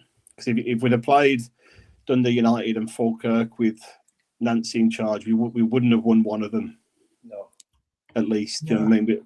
And probably the away game would have drew or got beat. And I think we'd have found ourselves 6 behind them, and then maybe 10 or 12 behind Hearts at that point in time. And you know, it's done. Your next league game's away at Tynecastle. So I was over the moon last night. Monday Club was on, celebrating the return of the great man. It sounds like you don't need a reason for that. An excuse? No, that was the last one, mate. Last one of the year. I was going to say, but it's only the 5th. Last one of the year. Okay, so yeah, I'm delighted. You know, like at the end of the day now, it's a straight. It's like a mini league now, isn't it? It's a straight fucking shootout. You know, 18-game league. Hearts have got a little head start as a handicap, 6 points. Everyone's got a transfer window for the next 3.5 weeks. Straight running. I looked at the fixtures a bit today. I think it could be really exciting. And I think, as I said yesterday, I think we should just look to England, look to see players that want to go to the World Cup, that are big players that are not getting regular games. Just try and get 2 or 3 attacking strikers, wingers, good players. Just throw a bit of money at it and get them in there. I think, you know, maybe a centre half. I think the rest of the team's all right, but just get in there and just fucking win games with match winners. You know, just get them in, and that will do us for the majority of the games in this league. Europe might handicap us a bit because we might just win a game and still get ourselves into the playoff. It's just more games that we don't need. You know what I mean? Whereas Hearts don't have them, and they won't have them either. So, but I'm delighted. He did so well when he came back in. This season's got so many ironies in it, so many twists and turns, and the fact that we bookmarked Nancy's spell and O'Neill's spell with, you know, losing at home to our 2 nearest rivals in both games. You know, drawing them 2 games would have made a difference. Winning one would have made a difference. But the fact that O'Neill leaves, we lose to Hearts, and then we lose to Rangers, and he comes back in, it's the irony's off the scale. And I did have a chuckle yesterday when I read, I don't know if it was Ampadu or somebody, that he's been sacked before he's even got his dogs out of quarantine. He's had to leave them behind and go home, which again is just part of this mad season. Very funny. So I think give him the tools. I'm just reading this. Give him the tools and he can do it. Sorry. No, carry on, mate. Just say give him the tools. Bring up, Joe. I'm just reading the open letter to Brian Wilson from the Collective here. Brilliant. Right. Well, get a bit of context and then read it. Because this is how I was saying to Jason just hold his. Should I read the whole thing? You want me to read the whole thing? Go for it. Go for it. Right. Fucking, this is going to go badly. Right. Or fucking paraphrase it. All right. Okay. Well, I can't paraphrase it. I have to read the whole thing. Right. Here we go. On the 9th of September, following a calamitous summer transfer and a 5th Champions League qualification defeat in a row, 420 Celtic supporters, organisations, buses, supporters, clubs and fan media outlets sent a joint open letter addressed to the Celtic board. The letter outlined 3 key areas of concern based around 7 questions. This letter represented the views of tens of thousands of Celtic supporters who wanted greater clarity around the club's footballing strategy and modernisation plans, meaningful accountability for repeated failures, and a significant improvement in how the club engages with and treats its supporters. Following the formation of the Celtic Fans Collective and the commencement of a series of protest actions highlighting the Celtic Board's failure to respond to these concerns, a meeting was arranged between representatives of the Celtic support and the executive members of the Celtic Board. This meeting yielded no progress in addressing the legitimate concerns of the fan base. In the months that followed, things have gone from bad to worse in the park. Celtic dispensed with the services of Brendan Rodgers and his coaching team, sending off with a devastating personal attack on Rodgers from the largest minority shareholder. The interim appointment of Martin O'Neill temporarily steadied matters, with on-field results improving. However, an already difficult season with an underprepared squad was made significantly worse by the inexplicable decision, these are big words, so fuck me, decision to recruit an experienced and ill-equipped manager in Wilfred Nancy to the managerial role, at a point where O'Neill had stabilised the team and reached the cup final. This decision resulted in Celtic losing 4 league matches at a crucial point of the title race, the League Cup final, and will cost the club millions of pounds in lost revenue and compensation. We now find ourselves where we were 5 weeks ago, with Martin O'Neill and staff back, but significantly damaged in results, player confidence, and reputational terms. On to the next page. When the PLC board had the opportunity to take responsibility for some of its failings, most notably during the meeting with fans in October and at the cynically aborted AGM, they chose to double down, insisting that they had delivered success, shrugging off the compelling body of evidence that suggested otherwise. When Brendan Rodgers left his position, Dermot Desmond was allowed to use club channels to attack him and lay all blame at his door for the season to that point. When Wilfred Nancy was removed following a historically disastrous tenure, there was not a single word of contrition to be found within the club communications. Since the joint letter and the founding of the Celtic Fans Collective, the board has repeatedly taken aim at supporters through a series of punitive decisions. The Green Brigade have been banned since early November, collectively penalising supporters who contribute greatly to the match day atmosphere and experience without a full investigation or willingness to engage with the group. Fan media access has been revoked, preventing podcasts from attending club press conferences, including for the women's team. Moreover, the club has published statements chastising supporters, facilitated a disgraceful attack on fans by the son of the largest minority shareholder at the AGM, and released videos making baseless accusations against his own fan base. Where we do agree with the board member is in interim chair Brian Wilson's call for unity on Monday evening. This has been sorely lacking all season, and Celtic can only reach its true potential when there is unity across the club. Board, manager, players, and crucially the Celtic support. This is something that all fans want to help push the team in the race for the league title. However, unity can only come through a process of mediation, contrition, and reconciliation. We are calling on Brian Wilson, representative of Celtic Football Club, to meet with the Celtic Fans Collective in the spirit of reconciliation and a genuine desire to achieve unity on the same themes presented in the initial opening letter. 1. Celtic Football Club's footballing strategy must be modernised and communicated with clarity and regularly to its supporters. Additionally, professional recruitment processes need to be deployed with a commitment to making merit-based appointments to key strategic roles. No longer can jobs be filled through the patronage of personal relationships or family ties. Pardon me. There must be a commitment to accountability and transparency. We believe the club requires a genuine reset in executive leadership, and that executive directors Michael Nicholson and Chris Mackay should step aside to enable that reset, given their stated responsibility for the appointments of Paul Tisdale and Wilfred Nancy, and for the growing fan disconnect under their leadership. Unity cannot simply be requested, but rather must be rebuilt through credible actions that demonstrate the club learns from mistakes and changes course when required. The club should reinstate the Green Brigade, revoke the fan media ban, and engage proactively with supporter organisations and independent supporters to rebuild trust, with the medium-term aim of instituting a democratically elected fan advisory board and developing improved communications and an enhanced matchday experience for the Celtic support. We are keen to get behind the manager and players given the importance of the months to come. However, it is worth it noting that 142 active supporter buses 142 active supporter buses contacted us over the week, urging the steering group to call for a boycott of an upcoming home match. Fan anger has reached a breaking point, and the underlying causes of this must be addressed. We wish to move forwards towards a period of reconciliation and systemic change, and we call on Brian Wilson to demonstrate that he is serious about building the fan unity he claims to seek. That's tough to read, but that's brilliantly and well worded, and it makes all the points that need to be made.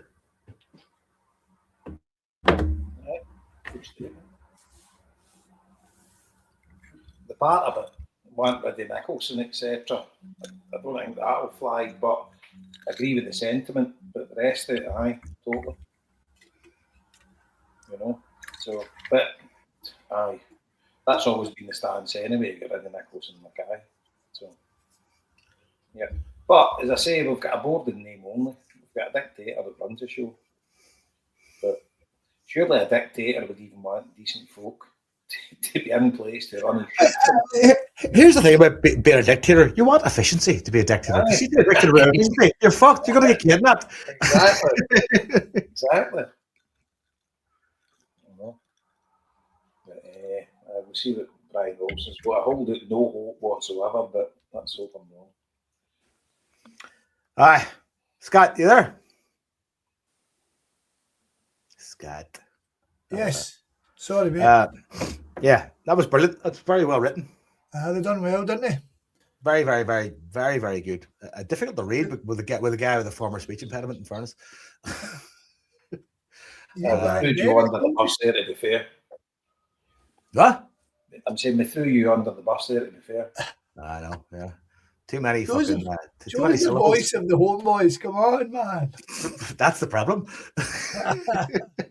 Now, that wee Dick Flynn doesn't want to turn up. It's his fault. I mean, Where is Flynn? I was ready to give him all the plaudits as well, because if you remember back, as soon as Nancy was appointed, he called it straight away. Do you know what? His silence is his protest against people, us not trusting him. That's what he's like. Stubborn. You can't.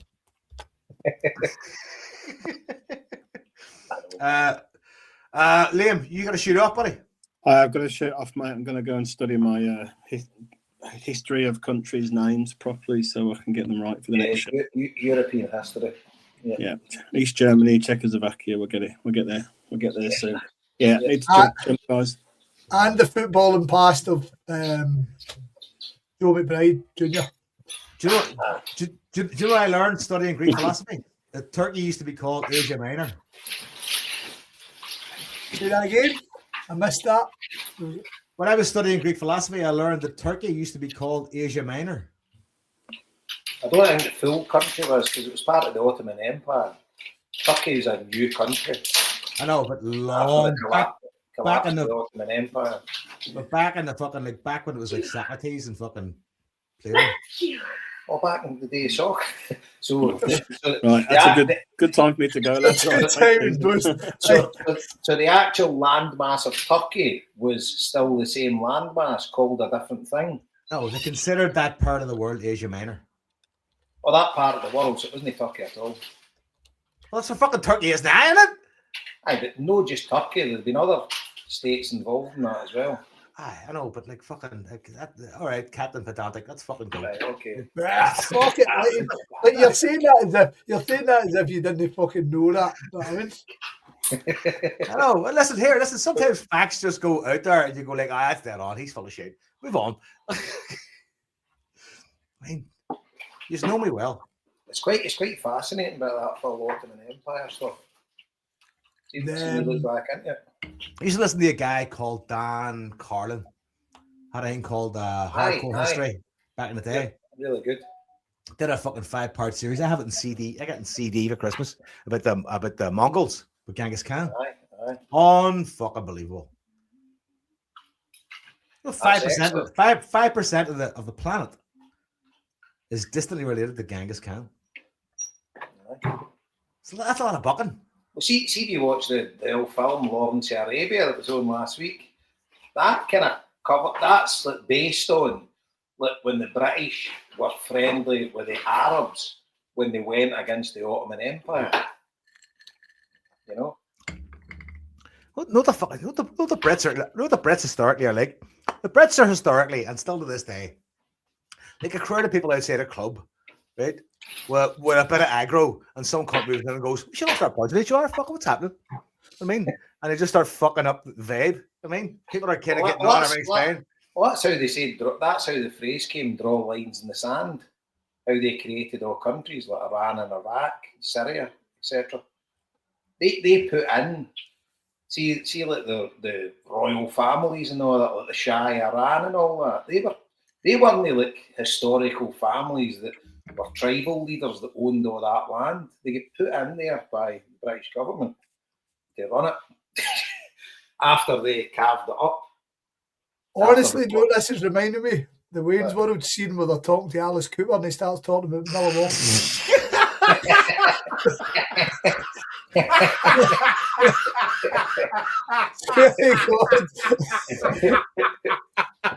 Oh my God, you're Alice Cooper. That is a deep cut, Scott. That is a deep. Do you know I've never seen Wayne's World? So there you go. Next I was going to say what a swallow carrying a coconut, but you were. Oh, I know that one. I could grab it by the husk. There's this funny scene. It's funny seeing in Wayne's World where they're talking to Alice Cooper, and they're expecting him to be Alice Cooper, and he just starts talking about fucking history and shit. About the history of Milwaukee, is it? Do you know it's actually pronounced Milwaukee? Does this guy know how to party or what?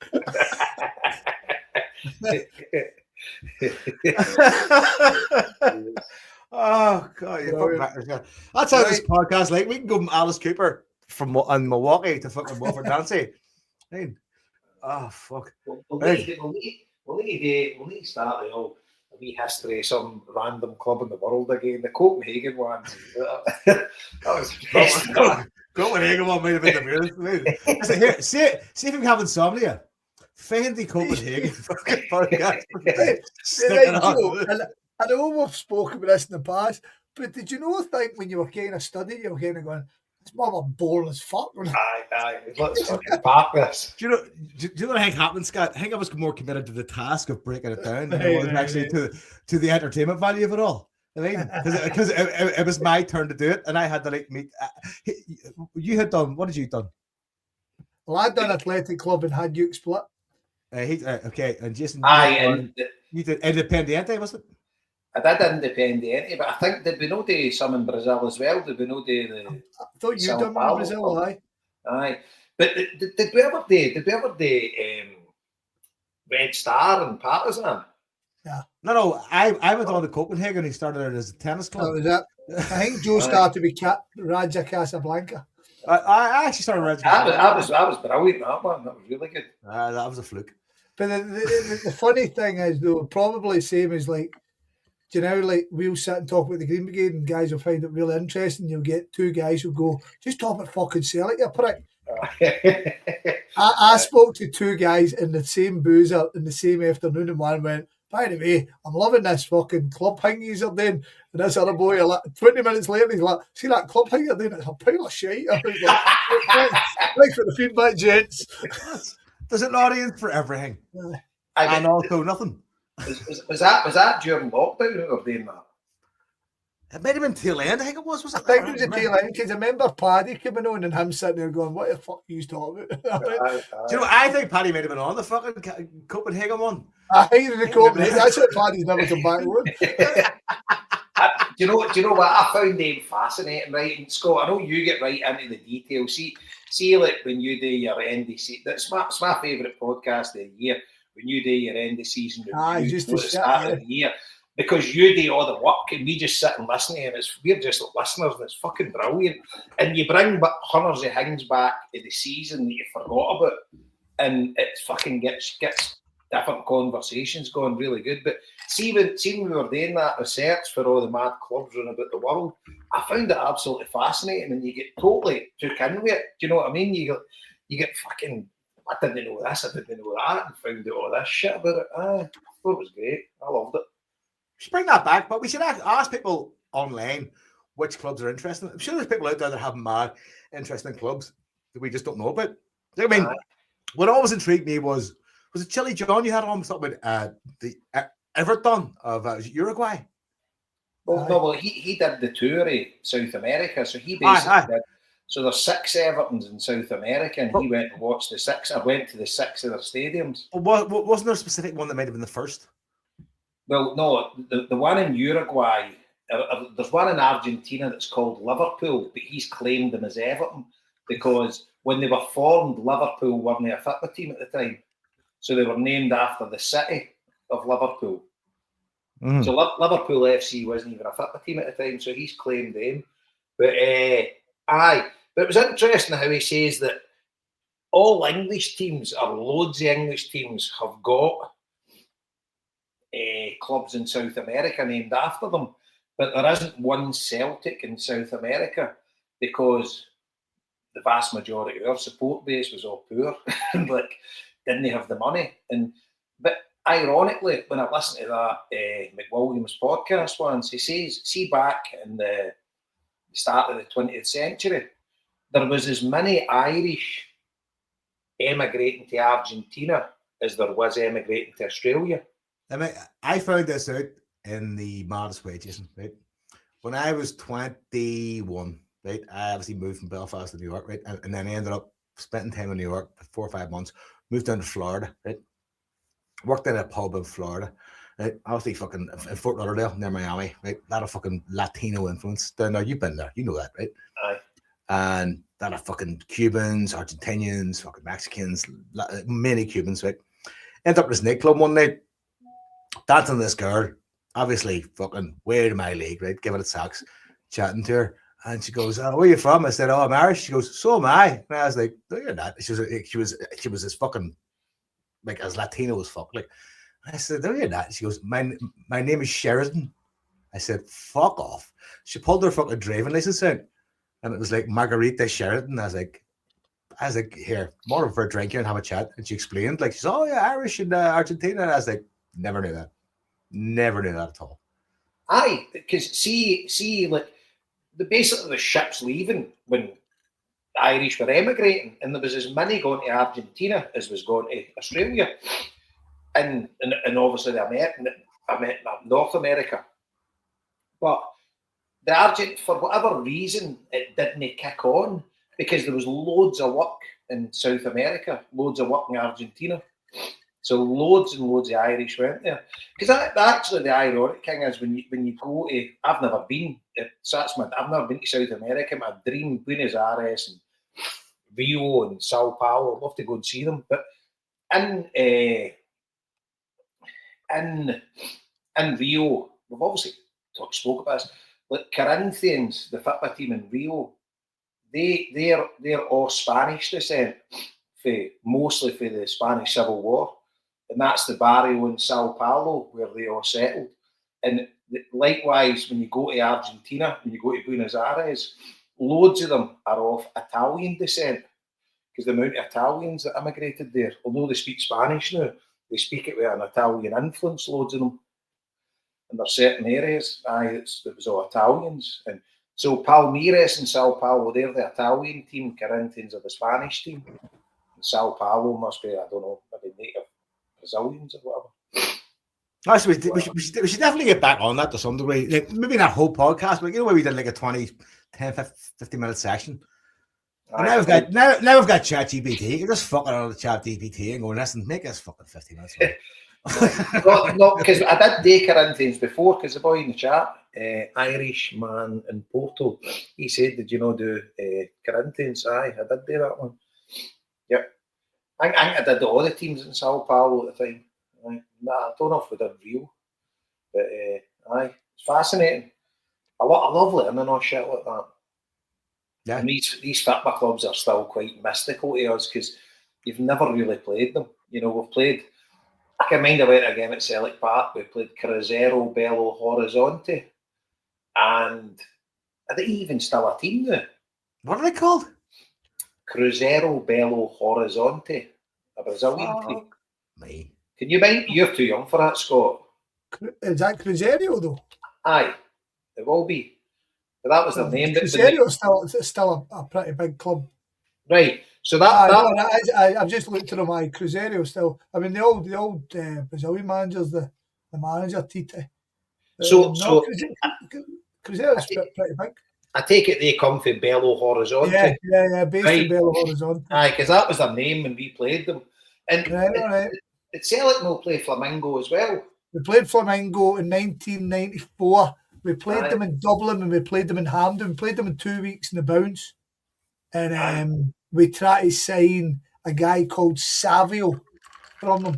Right. For £1 million. Tommy Burns tried to sign him. I remember that name. And they rejected the offer for him. and because they said this guy was going to be a legendary star for them, and he ended up signing with Real Madrid. He never played much for Real Madrid, but like Bordeaux, I remember him playing with Bordeaux. But it was one of the points now. Like the Brazilians were fucking shit hot. Now you get Brazilians called Fred, and they're fucking hopeless. Do you know what I mean? 79 Ninos who can't take a free kick for shit. Savio, right? So sure enough, right? Just to confirm what I said, he's 51 now, right? And he played for Flamengo in 1993. So he'd have been fucking 1990. So he'd have been 19 when we played. He'd have been 20 when we tried to sign him, and he signed for Real Madrid, right enough. He played over 100 games, 100 league games for Real Madrid. 160 games he played for Real Madrid and scored 30 goals. I'm saying he never fucking done really well, Real Madrid. He went to Bordeaux on loan, and then he ended up with Real Zaragoza, and then Real Sociedad Levante, and finished at Famagusta. But I remember him. Because he played the same team with Romario and Edmundo at fucking Flamengo. It's mental the stuff you remember when you didn't drink, isn't it? I don't know. So I've just googled it in AI there. So Celtic's only played 2 Brazilian teams. Flamengo. Is that it? Fucking hell. Aye. And interestingly, I'm just going to go down a rabbit hole. Have we ever played an Argentinian I called it Flamengo. What? Sorry, Big I was just saying that.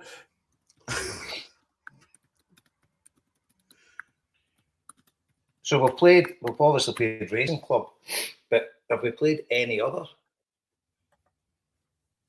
I hate ChatGPT fucking shit. We played plenty of Mexican teams, though. Name me one, Joe. Couldn't. I know Krosa signed for a Mexican team, right? But I'm basing that off the fact that we signed Efrain Juarez only. no, but we must have played one Mexican team the same him. Santos Laguna, surely. Santos, they wear our strips. I remember we played Boca Junior. Did we ever fucking play them? See, when I was in Florida, we played Atlas, Joe. We played Tampa Bay Mutiny. When I lived in Florida, we played Tampa Bay Mutiny, and that to me that was a Latin team. Valderrama was the captain. Every other footballer was Latin. But no, but it's no Joe. Right, so wait a minute, 1966. 1966, we played Atlas of Mexico. 67, we obviously played Racing Club 3 times, but we also played Penarol that year as well. There you go, the Uruguay. Of Uruguay. We played Necaxa of Mexico in 1968. In 1971, we played Nacional of Uruguay. 73, we played Penarol again. 76, we played Penarol. Fucking hell, man. 88, as you say, we beat Cruzeiro 4-2. And then 1994, we drew 1 each with Flamengo. And then that was in Dublin, we drew 1 each. And then Malcolm McCarthy scored the equaliser. And then we drew 2-2 with them in Hampden. Aye. Did we play? So here it goes, right? So Andy Walker scored twice, but the Brazilian winger Savio was the star of the night with a wonderful performance. So impressive that Celtic tabled a bid and were close to getting him. But Tommy Burns left frustrated when the deal collapsed, and a few years later, the Bulls Savio earned a move to the Bernabeu with Real Madrid. Right, Boca Juniors in 2003. That was under Martin O'Neill. Was that in an American tour? Yeah. That was in Cleveland. Yeah. What year was that? Say that again, mate. What year? 2003. It might have been. Beat them 1-0. No. Carlos Tevez came off the bench for them. We beat them 1-0. 2006, we played in another tour of America, and we had a goalless draw with Chivas. Oh, Chivas Regal, Mexican. No, I don't think they're Chivas Regal. I think that's a whiskey. Aye, but is that not how they get their name? Are they not sponsored by them? What? I don't know. Maybe that's just made up, man. No, Chivas is a team. Is that by country, how many have we played South American ways? The Chivas Guadalajara. Nickname That's Chivas. next door. Aye, they're Chivas de Guadalajara. So Chivas Rigo, they weren't named after whiskey. Oh, is it? No, right, that's fucking. So sorry, That's so a- That sounded a bit mental. loads of Mexican teams then. Like I said. So I played one. By the way, Joe, you're right. 3. Told you. Couldn't name one, but told you. I know, but listen. Okay.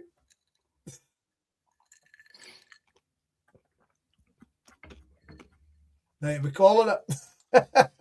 Wrap it up the fuck.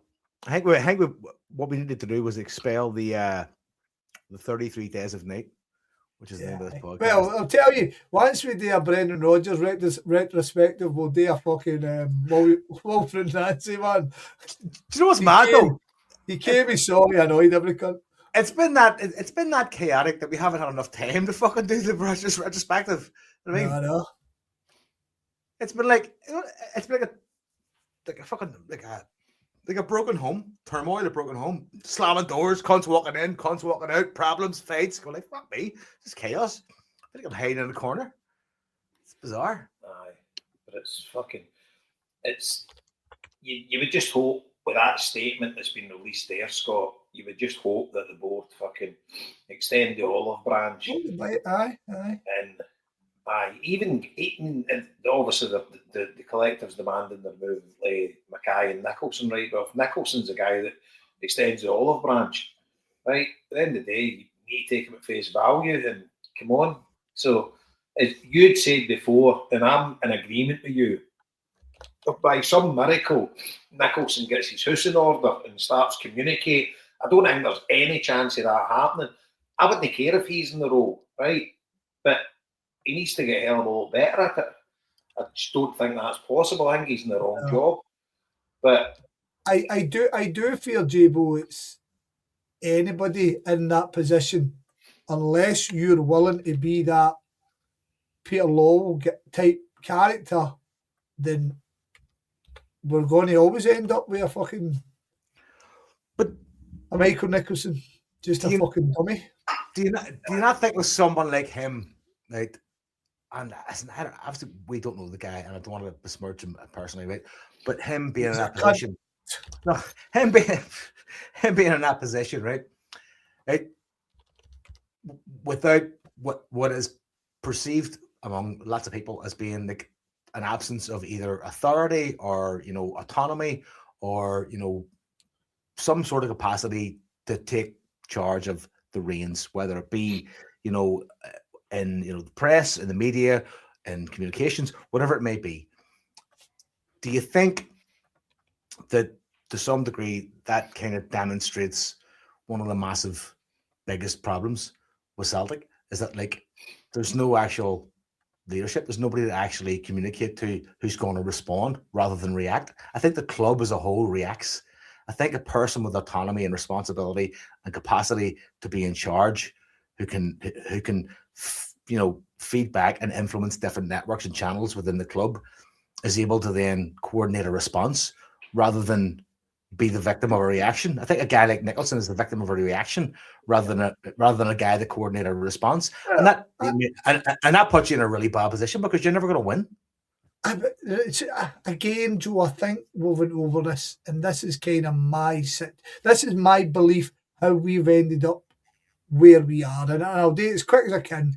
And there's a guy called Shanklin T98 commenting and all that, and he's not saying nothing fucking mental, so let him go mental, right? But I'll come to him in a second. And Jason spoke about it in the past. Exactly. So I mean, he's not saying anything offensive. Yeah. Good on you, man. You're right. So I believe your man Dermot Desmond did have Celtic's best interest when he got us, to an extent, right? What people need to remember about Dermot Desmond's investment into Celtic was his intention, Jason, and I think this is a really pertinent one for guys like me and you. Exactly. Is that it was Dermot Desmond's intention Again, sort of before I get to the point, I want all these people in the press who laud him and all that to think about this. It was his intention to take Celtic out of Scottish football. That was his intention. I think that's the only right reason why Right. he invested in this. Exactly, mate. Right. So you think about that. Think about that. Think about that alone. He bought our club to ultimately take it away from us. I mean, there's a whole big bunch of people out there who'll have the argument, and it's a fair argument, that it might have accentuated Celtic and made them fucking what they could have been and stuff like that. But as I've often said, I'm a Scottish independent supporter, and the thought of my club becoming an English club sickens the fucking life out of me. And me and you have spoken with it, Jason, and we've kind of clearly said, if Celtic were ever to join an English league, I'd be done with it, right? And I think that's just my opinion on it. So think of it, that's what Dermot Desmond was trying to do with Celtic. His influence at Celtic allowed us a certain amount of comfort, which I appreciate. I do appreciate. We were never in any financial bother on them, right? But over time, as I said, he installed Peter Law and gave Peter Law the autonomy to be the main guy at Celtic, to be the baddie if needs be, but to be the main guy. Has anybody you speak to that worked at Celtic, Peter Law was the overseer. He had his fingers in everything. If you worked in the ticket office, Peter Law knew about it. If you'd done a podcast, he knew about it. He knew about everything. He was involved in everything. And at one stage, he still had that drive. I spoke about it earlier. He definitely had an arrogance, and maybe winning loads of leagues allows you that arrogance. But as I say, obviously the weakness of Scottish football and the weakness, because you've got to remember, after the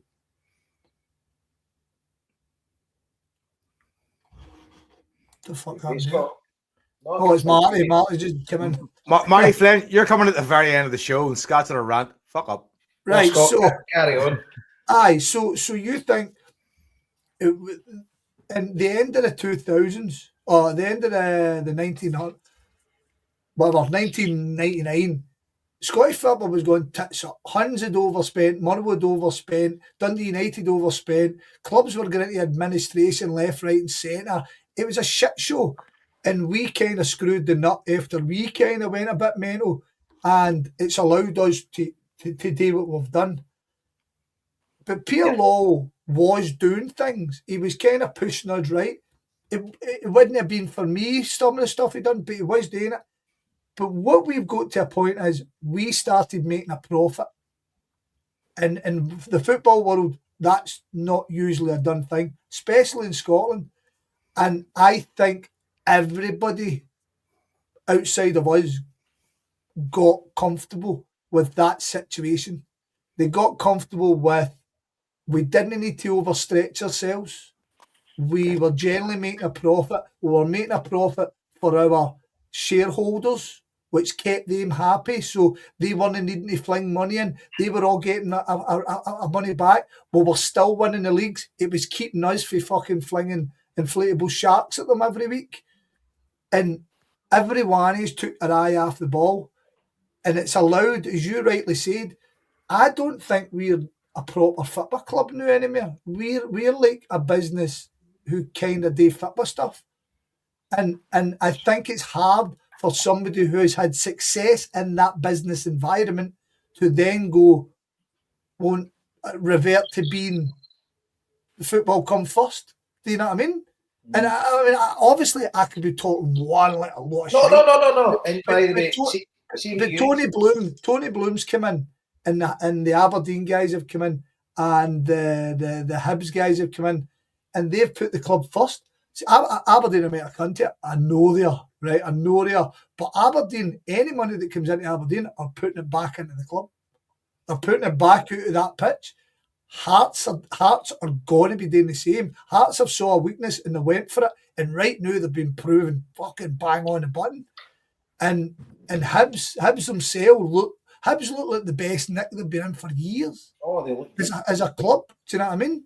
And we're getting rightfully punished for that arrogance. I mean, I laugh at people who call us entitled, us sitting here.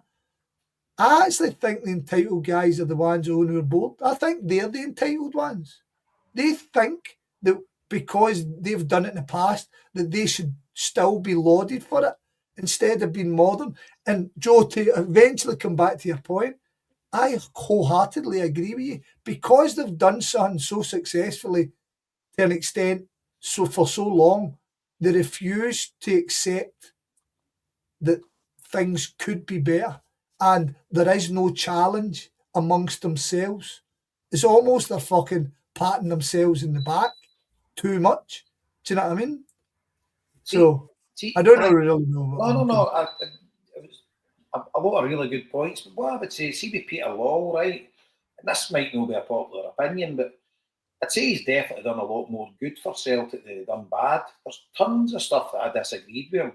But I would say a younger Peter Law, I would take him every day of the week before Michael Nicholson in that position. You know, a younger guy with a bit of drive. That was like, he'd ran his race, right? He'd ran his race and it got stale and you needed a change. But we miss having a dynamic guy like that as the CEO. And things didn't go great in Europe. It's been terrible. You know, as I said, since I'm 54 years old, since I've been born, like in two European Cup semi-finals, which I can't remember because it was just when I was born. And then UEFA Cup final in 2003 and two last 16 appearances in the Champions League. And that's it. That's your whack. That's it in my lifetime. And that's fucking abominable for a team like Celtic. But you're 100% right. You've got a guy at Hearts has come in there and he's got a bit about him. And he will definitely take them forward. And folk are saying to me, if Hearts don't win the league this year, they'll never win it. And I'm like, that's utter fucking bullshit. They'll get stronger every year because Celtic and Rangers are run by fucking idiots that haven't got any foresight. You know, they don't have like the analytics team that Hearts have got. They don't have Hearts are fucking bankrolled by a guy with plenty of money now. And you know, but see honestly, right, we've cried out for it, right? And it's been because of our failings, because we've been shit, right, and the amount of games we've shit this season. But we've now got a league with 5 teams that's got a chance of winning it. And people might laugh and think Motherwell and Hibs don't have a chance. I think they do. Hibs are 10 points behind. But you say to yourself, they've got a chance. They're a good side. Motherwell are fucking deadly. If they can keep hold of that manager and keep most of their players to the end of the season, they've got a fucking chance of winning this. Rangers are fucking not that good. We're not that good. Hearts just went 3 points in front of us today. Is it 2-0 now still? But I think I don't think they're any good. We were a better team by a mile on Saturday and just couldn't put the ball in the net. I can't see it. But they've got a manager now that knows his onions. He's decent. He knows how to get a team over the line. And he seems to be an alright kind of guy. Do you know what I mean? He doesn't come out with any fucking madness. And he's got an average team playing alright and getting results. I don't think Hearts are a great side. I think they're alright. They've got a decent manager, knows how to get results. I think they might fall away. I don't know. I think David Gray's a good manager. I think Hibs are a better team than Hearts, to be honest with you. But we'll wait and see what happens there. Motherwell, to me, is the best team in the league, don't they? And they've got the best manager in the league. And you're like, how fucking mad is that? That's fucking bonkers. But we've got a league now that's right exciting. And it's no through fucking great football, but we've definitely regressed.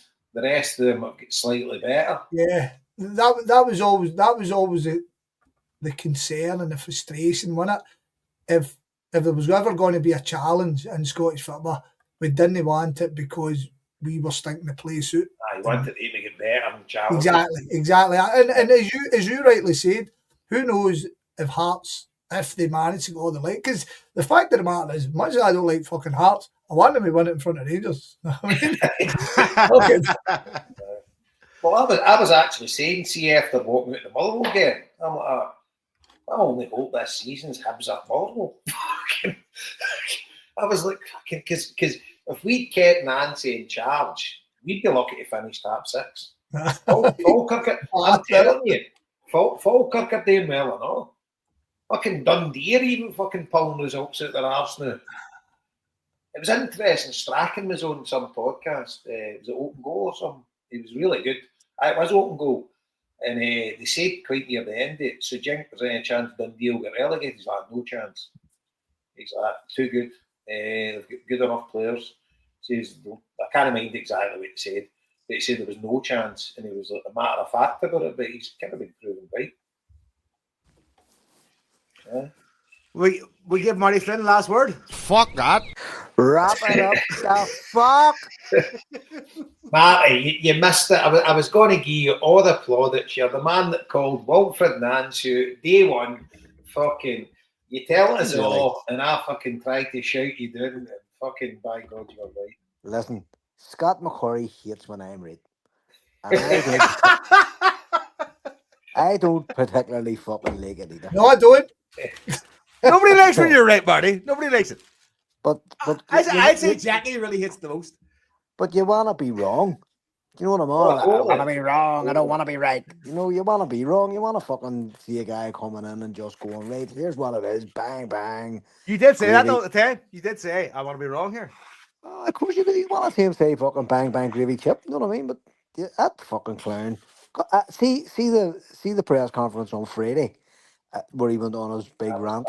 Like I watched the whole rant. You know what I mean? And I honestly started to feel sorry for him. You're just like, fuck, you are so far out of your depth here that this is not your fault. You know, and even at the weekend when you saw the pictures of him in the hotel in Loch Lomond on his own, you know what I mean? Who the fuck? Nobody wants anybody to be like that. You know what I mean? Like, the question is, Marty, though, at some point, like, the club shares a responsibility in putting that guy in that position. No, the club.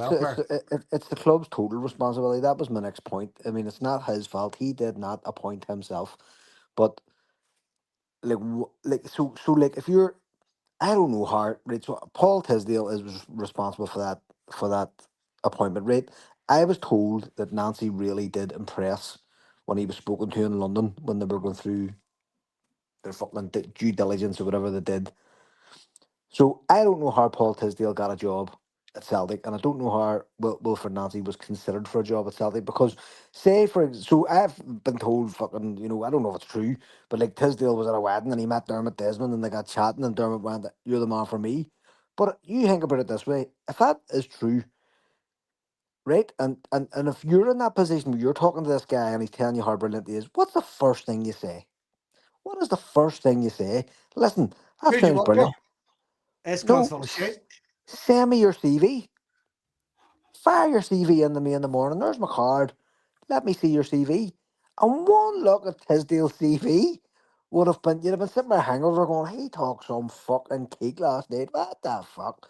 Do you know what I mean? And the same should have been done with Wilfred Nancy. No matter what he told you, everybody should have been looking at his fucking CV going, what the fuck, this guy? Just like, and fair play to him for whatever he done in the MLS. But even if they had looked at the MLS table this year, where the team was and where they finished, would have surely the fuck raised an alarm bell. And the Huns have had 2 French managers and both have bombed, and now we've had one. Do you know what I mean? So it's like the continental option isn't always the best option. You're looking at their CVs and going, are the players going to be motivated by this guy coming in? Has he got a track record of delivery at any really decent level in football at all? Do you know? And this fucker has brought in himself and 4 or 5 staff, all of whom have now had to be paid off. It's just, it completely sums up Celtic. It sums up the absolute malaise at the club, the mismanagement. Like Jason saying there about Peter Lawwell's done lots of good stuff. I'm not arguing the point. That's not my point when I get into it. What I'm saying is what Jason's final point was look at the fucking outright malaise that just infects the club. And Scott's right about the entitlement. It's like we know fucking best. You know, we've been here for 25 years, fucking blah blah blah. And you're like, so fuck. Like the world is falling down around you and you haven't even fucking noticed. And like there's the complete lack of football knowledge on the board is so telling. Like somebody should have been, you know, within the first 4 matches of Nancy, anybody who was of a football mind would have been going, this isn't going to work, this isn't going to work. You know, we need to start getting preparations in there in case it doesn't work. And we're, I said it a million fucking times. Our former chairman was a fucking accountant. Our current chief executive is a lawyer. You should never let either run fucking anything. And that dithering fucking Arnold Rimmer, fucking chief executive, is just like, who could take that man seriously? Like we're in the midst of a transfer window. He's in charge of our transfer policy. Who the fuck would listen to him? Do you know what I mean? Unless you were like a player down on your luck, you know, and you maybe want to play in you know, on Sky a couple of times for the next 6 months. Who the fuck is he going to convince to come to Celtic? He can't even fucking convince our fans that he's worth a fuck. It's nuts. It's absolutely nuts. And like, as I say, we've always been very fair on Celtic. We don't really go in for the bullshit festival and slaughtering for everything to do. But sometimes they absolutely have to be called out. And this is it. Like, it's crunch time. I read the collective's letter before it came online. There is nothing in that letter that is in any way controversial that I can see. Like Mackay and Nicholson stepping aside, they may dig their heels in and go no. And then you go, that's fine, but we're going to have to set up some other structure then within the club because it ain't working. But we have now is now working. We have an absentee landlord, brackets owner, do you know what I mean, who again was doing the wheeling and dealing again to bring back Martin O'Neill. Why? We all fucking know why, because you couldn't trust Nicholson to do it. And O'Neill would probably just tell him no. Do you know what I mean? It's just fucking crazy. And then what's going to happen here is O'Neill will be into the end of the season and then he'll be told to fuck off again. When actually, what we've been talking about in terms of completing transfers and even approaching managers is you need someone with a bit of charisma and a bit of nous and a bit of passion to do that work for you. Give him a fucking job. He's 73. He was asked today about taking the job on full time and he basically said no. He basically said, I don't really have enough time left in my life to do a job like this. Do you know, I'm happy to be here for these 6 months, but I'm not looking beyond the 6 months. So say to him, that's not a problem. Sound. But here's this other fucking job that we have for you. We want you to be a player liaison person or what, make it up, whatever the fuck. But you start there and you start taking his advice. When he says, don't fucking do this, fucking do that. It's all simple stuff, blah, blah, blah. You know, there's none of that. They've completely ignored everybody. I mean, Roy Aitken's supposed to be our president, but he's a president, and it's like a ceremonial thing. He turns up the fucking check handovers, and when somebody else can't go somewhere, they'll send him. That's not what we need. We need like a pyramid structure within the club where everybody answers to one person, but that person doesn't work alone. That they're advised, and like there's a fans advisory board being proposed. Who the fuck would have a problem with that? Celtic. Yeah, Exactly. Jason's been Exactly. talking to one for fucking how long? Millions of years since as long as I've been on the fucking Homeboys. Like, it is such a simple thing. And like, here's the thing. So our fans have a reputation of being bullshit and fucking this and that. We're actually not. We're actually far from it. And you can see it in the split in the fans, where some fans want action and other ones don't, and blah, blah, blah. We are a fan base where if you give us like a fucking crumb of whatever, we fucking lap it up. We love it. And yet they don't even do that. They just fucking ignore you. You know, just fuck yous. It's just nuts. It's absolutely nuts. It's really, really mad. Promoting these people from within is a disaster. And I mean, you're sort of saying, thank God this has all happened, because it just shows the fucking state we're in. Brendan Rodgers, when he walked out, really did lift the veil, because Yeah, you could take. yeah. I was saying that earlier, Marty. Now you know. It definitely looks like that, doesn't it? Oh, it is. It's 100%. He just went, no, it is. Fuck yous. Fuck Marty, yous. I know you kind of gave the big warning when we were all going after one, and Rogers was annoying the fuck out of us and stuff like that. But we've all fucking clocked it. But like I say, I've been kind of looking back over the period that he left, and just you're looking at new and you're looking at Johnny Kenny and everybody. There was a guy in the toilet. Should he tell a story? No, there was a guy in the toilet. There was a guy in the toilet. Drop their name. I'm trying at the end of the game. At the end of the game on Saturday, and I went to the toilet. We were 3-1 down. I went to the toilet, and there was a guy in the toilet going, "Oh, we had a striker. See that first half? We were fucking brilliant." And I fucking blew my top, and I was like, instead of sitting storming here, holding your bobby, telling us how great Celtic are, you should be pissed off that your club's done this to you. Because we've done this, we've done it on purpose. You know what I mean? There's nothing. But I've already went off on that rant. So, but it's just we all need to kind of need. We're not in it's like a scene from Blazing Saddles. Like Scott McCoy was right, Rabbiter. You know what I mean? And fucking Alan Johnson, right? You know what I mean? It's Brett Telegraph Rodgers Martin right. O'Neill. Telegraph Martin O'Neill. Fucking, you know what I mean? That's authentic frontier. They look on us as the New people. sheriffs. They look The on new us. manager is it? They look on us as the people who are speaking fucking authentic frontier gibberish instead of actually listening to what we like. Because look, and I had people who like when the fan media were banned. I had people who were on to me going, "Thank fuck that fucking fan media is banned. All they're all wankers and stuff like this." Yeah. And I'm looking round at the fan media, and I'm looking at the talent and the fucking intelligence and the backgrounds of people who are giving up their free time to give people content about the club they love. And it was pointed out by Paul John Dykes. Paul John Dykes was in the conversation, and Paul John Dykes pointed out that the fact that more people consume fan media than consume the club media.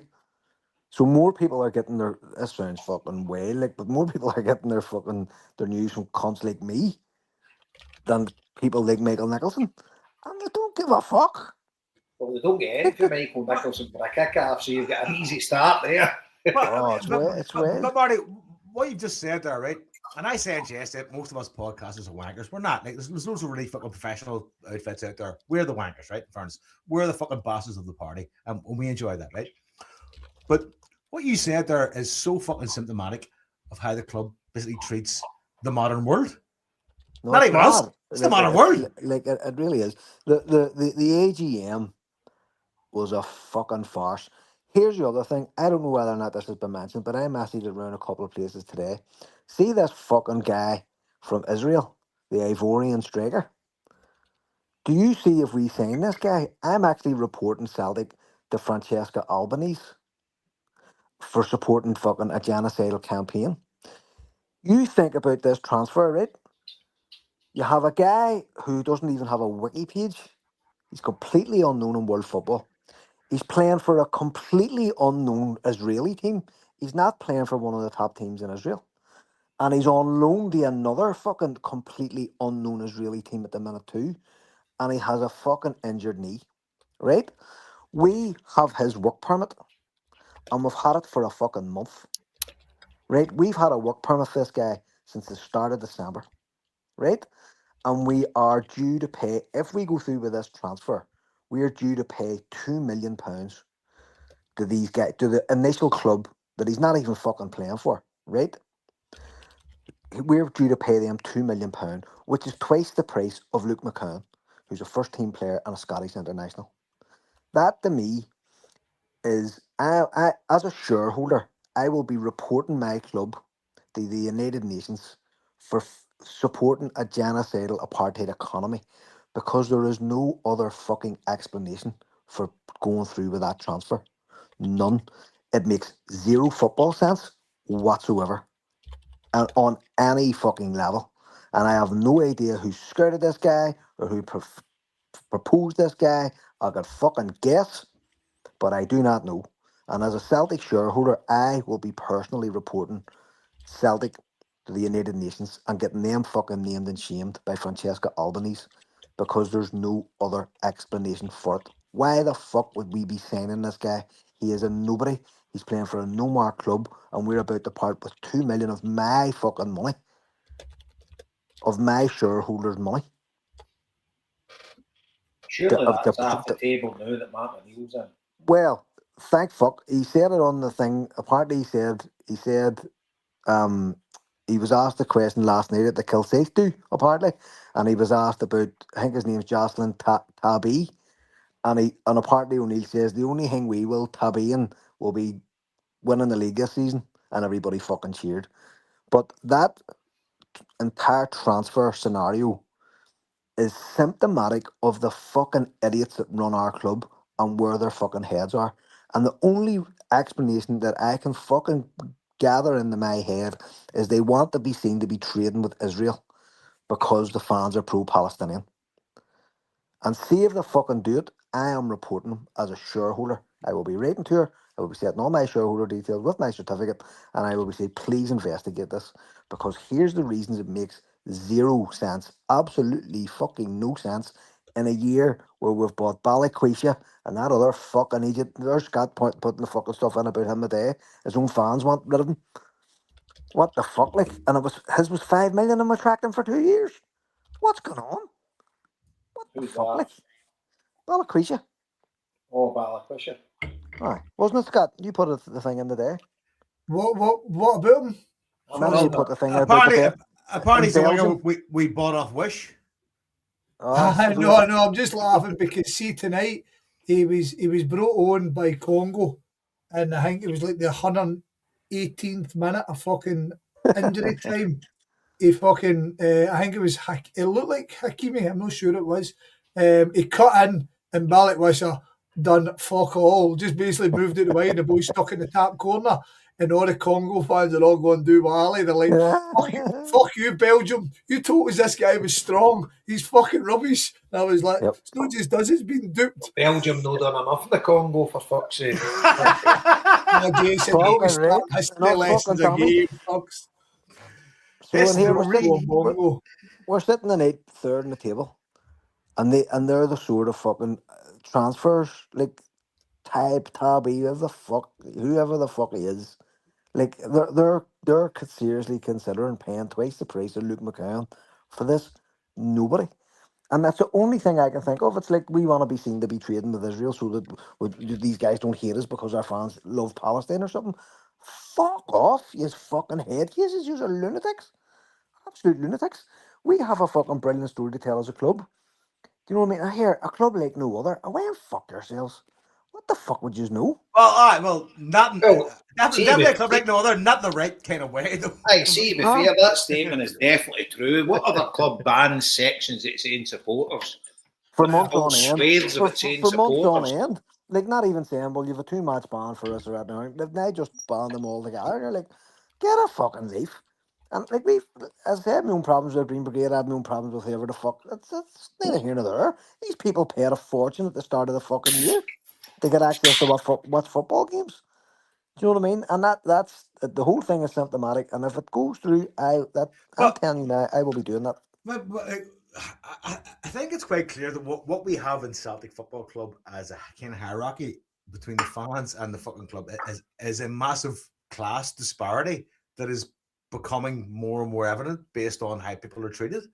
And It absolutely is true. And it's really depressing to see, because you would love to think, we've always loved to think, and we've always thought, and we've always been proved wrong, that supporting Celtic bonds all of us in that capacity to believe in Celtic as an ethos. And genuinely. And then secondly, as a football team, right? But we have people who now consider Celtic to be a commodity, and then secondly, a football team. Well, see, on your first point, if you look back 25 years from the year 2000, we've had a deputy governor of the Bank of England as a fucking chair. We've had a Labour war criminal as our chair. We've had a fucking senior Zionist as our chair, with a fucking guy who was basically a deaf mute, who was a glove puppet as our fucking chair. We've had a fucking ex-chief executive as our chair, and when I have another fucking former politician, fucking goon, as our chair. That's our leadership for the past 25 years. 2.5 decades. That's the So people who have led our club. here's the question I need to ask you, Marty. Are we the establishment? Well, this is the fucking argument that the Huns used to make because there were so Are many we the fucking establishment? Are we the because there baddies? were because there were so many fucking Catholic Lord Provosts of Glasgow. All of a sudden, there was no such thing as anti-Catholic discrimination and Catholics on the ring. It's fucking nuts, but it's totally symptomatic. Everything that's happened this year has been building up for the last 25 years. Like we've come to a fucking head, and the Huns going bust have delayed this. All that shit that happened in 2012 has delayed what's happening now. Because if the Huns had been putting it up to us the way they were before they went bust, they won 4 leagues in a row, wasn't it? Like where would we have been in the tweenies, the tween years between 2010 and 2020 if they hadn't have went bust? And they've sat back in their fucking laurels and they've watched us been humiliated in Europe again and again and again. They've fucked over Brendan Rodgers twice. He'll never be back at Celtic Park. I dare say he would never, ever, ever darken our door again. Maybe until he's like an old man. And we'll fucking wheel him out and thank him for, we'll let him do the Paradise Windfall in like 20 fucking 71 or something. Do you know what I mean? It's all been building up. It's going to be more of the same because this other fuckwit Ross Desmond is waiting in the wings. There has to be a reset. There has to be proper like Brian Wilson was out the other week saying you need to give us time. You've been on the fucking board since 2005. What the fuck time do you need?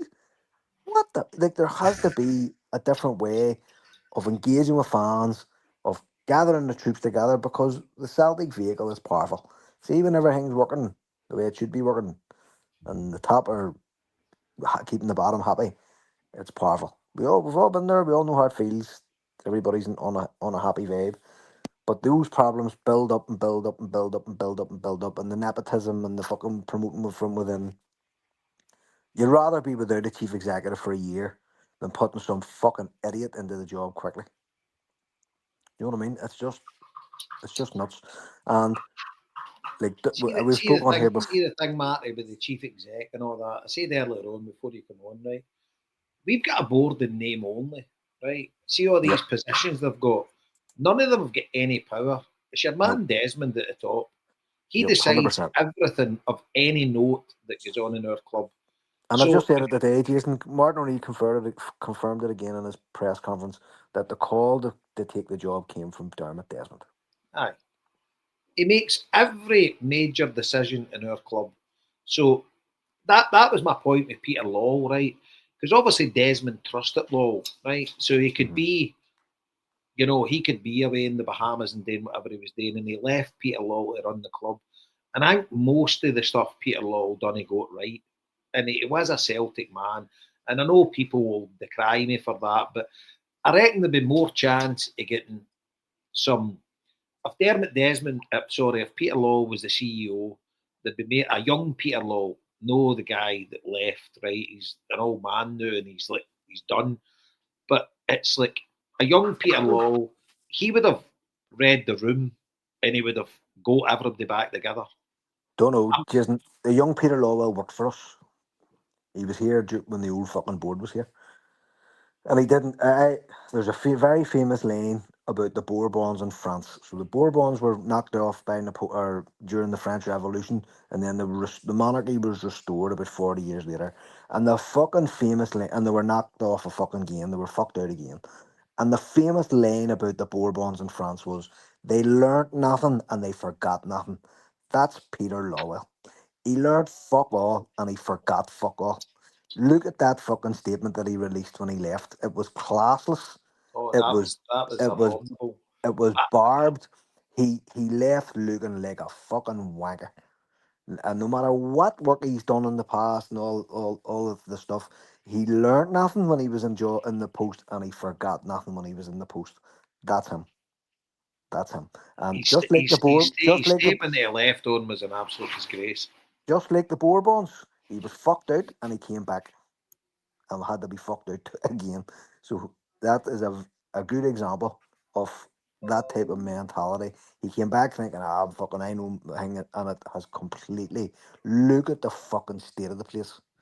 that he has left. Look at his legacy. His last fucking game as chair was a loss. Was a fucking loss. So was the next one after he left. But on that happy note, gentlemen, O'Neill's Look back. at the Here we go. state of you.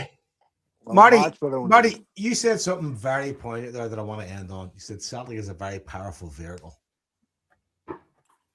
And that's like, that kind of sums up a lot for me. As I'm like, we're in a position now where this powerful vehicle has been like driven off the tracks or fucking misguided. And it comes down to dickheads like us to fucking try and parse that when it comes to podcasting. And people like us are now, you know, pariahs when it comes to like press conferences. When like during COVID and that, there we were kind of like, you know, we were part of the club, and like you said, like when we were part of the club, like we had one of the biggest ever responses to a Celtic press conference we've ever seen, and it's just a massive turnaround in terms of like that powerful vehicle you're talking about. Like, how do you use that? How is that used? And I find that really fucking disturbing. Anyway. So Right. we've been doing the houses tonight, but for the matter, we've Liam earlier on reunited Slovakia and the Czech Republic. But for the Well, listen, here, as an Englishman, he's drawing lines in the sand. You know what I mean? Joe, tell Marty another cracker. What was Turkey used to be called? Asia Minor. Part of Turkey. Part of what? The Ottoman Empire. Listen. Do you know here? Listen, let's not do geography all night. You know what I mean? Do you know what I only found out recently too? I was actually telling the wife this the other day. The word Orient.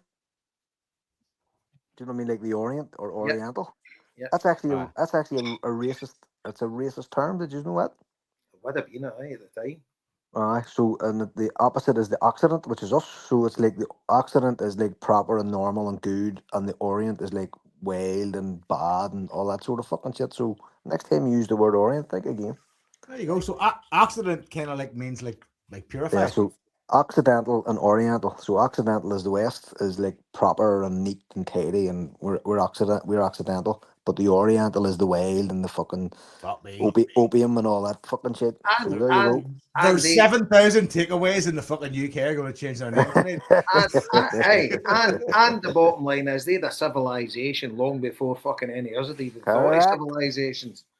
Until the Brits started running fucking opium up into their fucking districts, up their rivers. The Brits are never not at it. The Brits are at it again. Drawing lines in the sand. Drawing lines in the sand. Well, that's the fine sound. Right, fucking. Wrap it up. Right. I got a Wrap it up. I can't wait for a wee trip in the Bad Express. I'd love to go there with Linda. Here, by the way. Bad Express. I want to float this idea one more time publicly. Right? Big Crave in Dubai won the Coolies live gig. I found a pub down Tipperary. Sleep 16. Not going to cost much for us all. It's an option. Just saying. Just saying. What are you saying on here for? There's only 16 people. Like half a fucking podcast. We get about 5,000 listeners. Because I haven't got Craig's phone number, and Craig will hear it. Fucking book it up to fuck. Fucking place burned down for a weekend. Book it up to fuck. Folks, that was brilliant. We've done 2 hours and 18 minutes, and we've covered nearly everything. We've exhausted our emotions. We've covered everything in the world, including Boardman France. Fuck's sake. You know what? And see now, Wilfred Nancy is no longer in my head. I feel like he's gone now, and that's why I love doing this. God bless him, by the way. I hope he does well in his future. Do you know what? See him bump into him someday. I'll be like, here, listen, mate. You got thrown into the fucking washing machine, mate, and you got fucked out. He never had a chance to do it. No, we fucking didn't. Anyway, folks, hail. We'll talk to you soon. See you later. Jeez.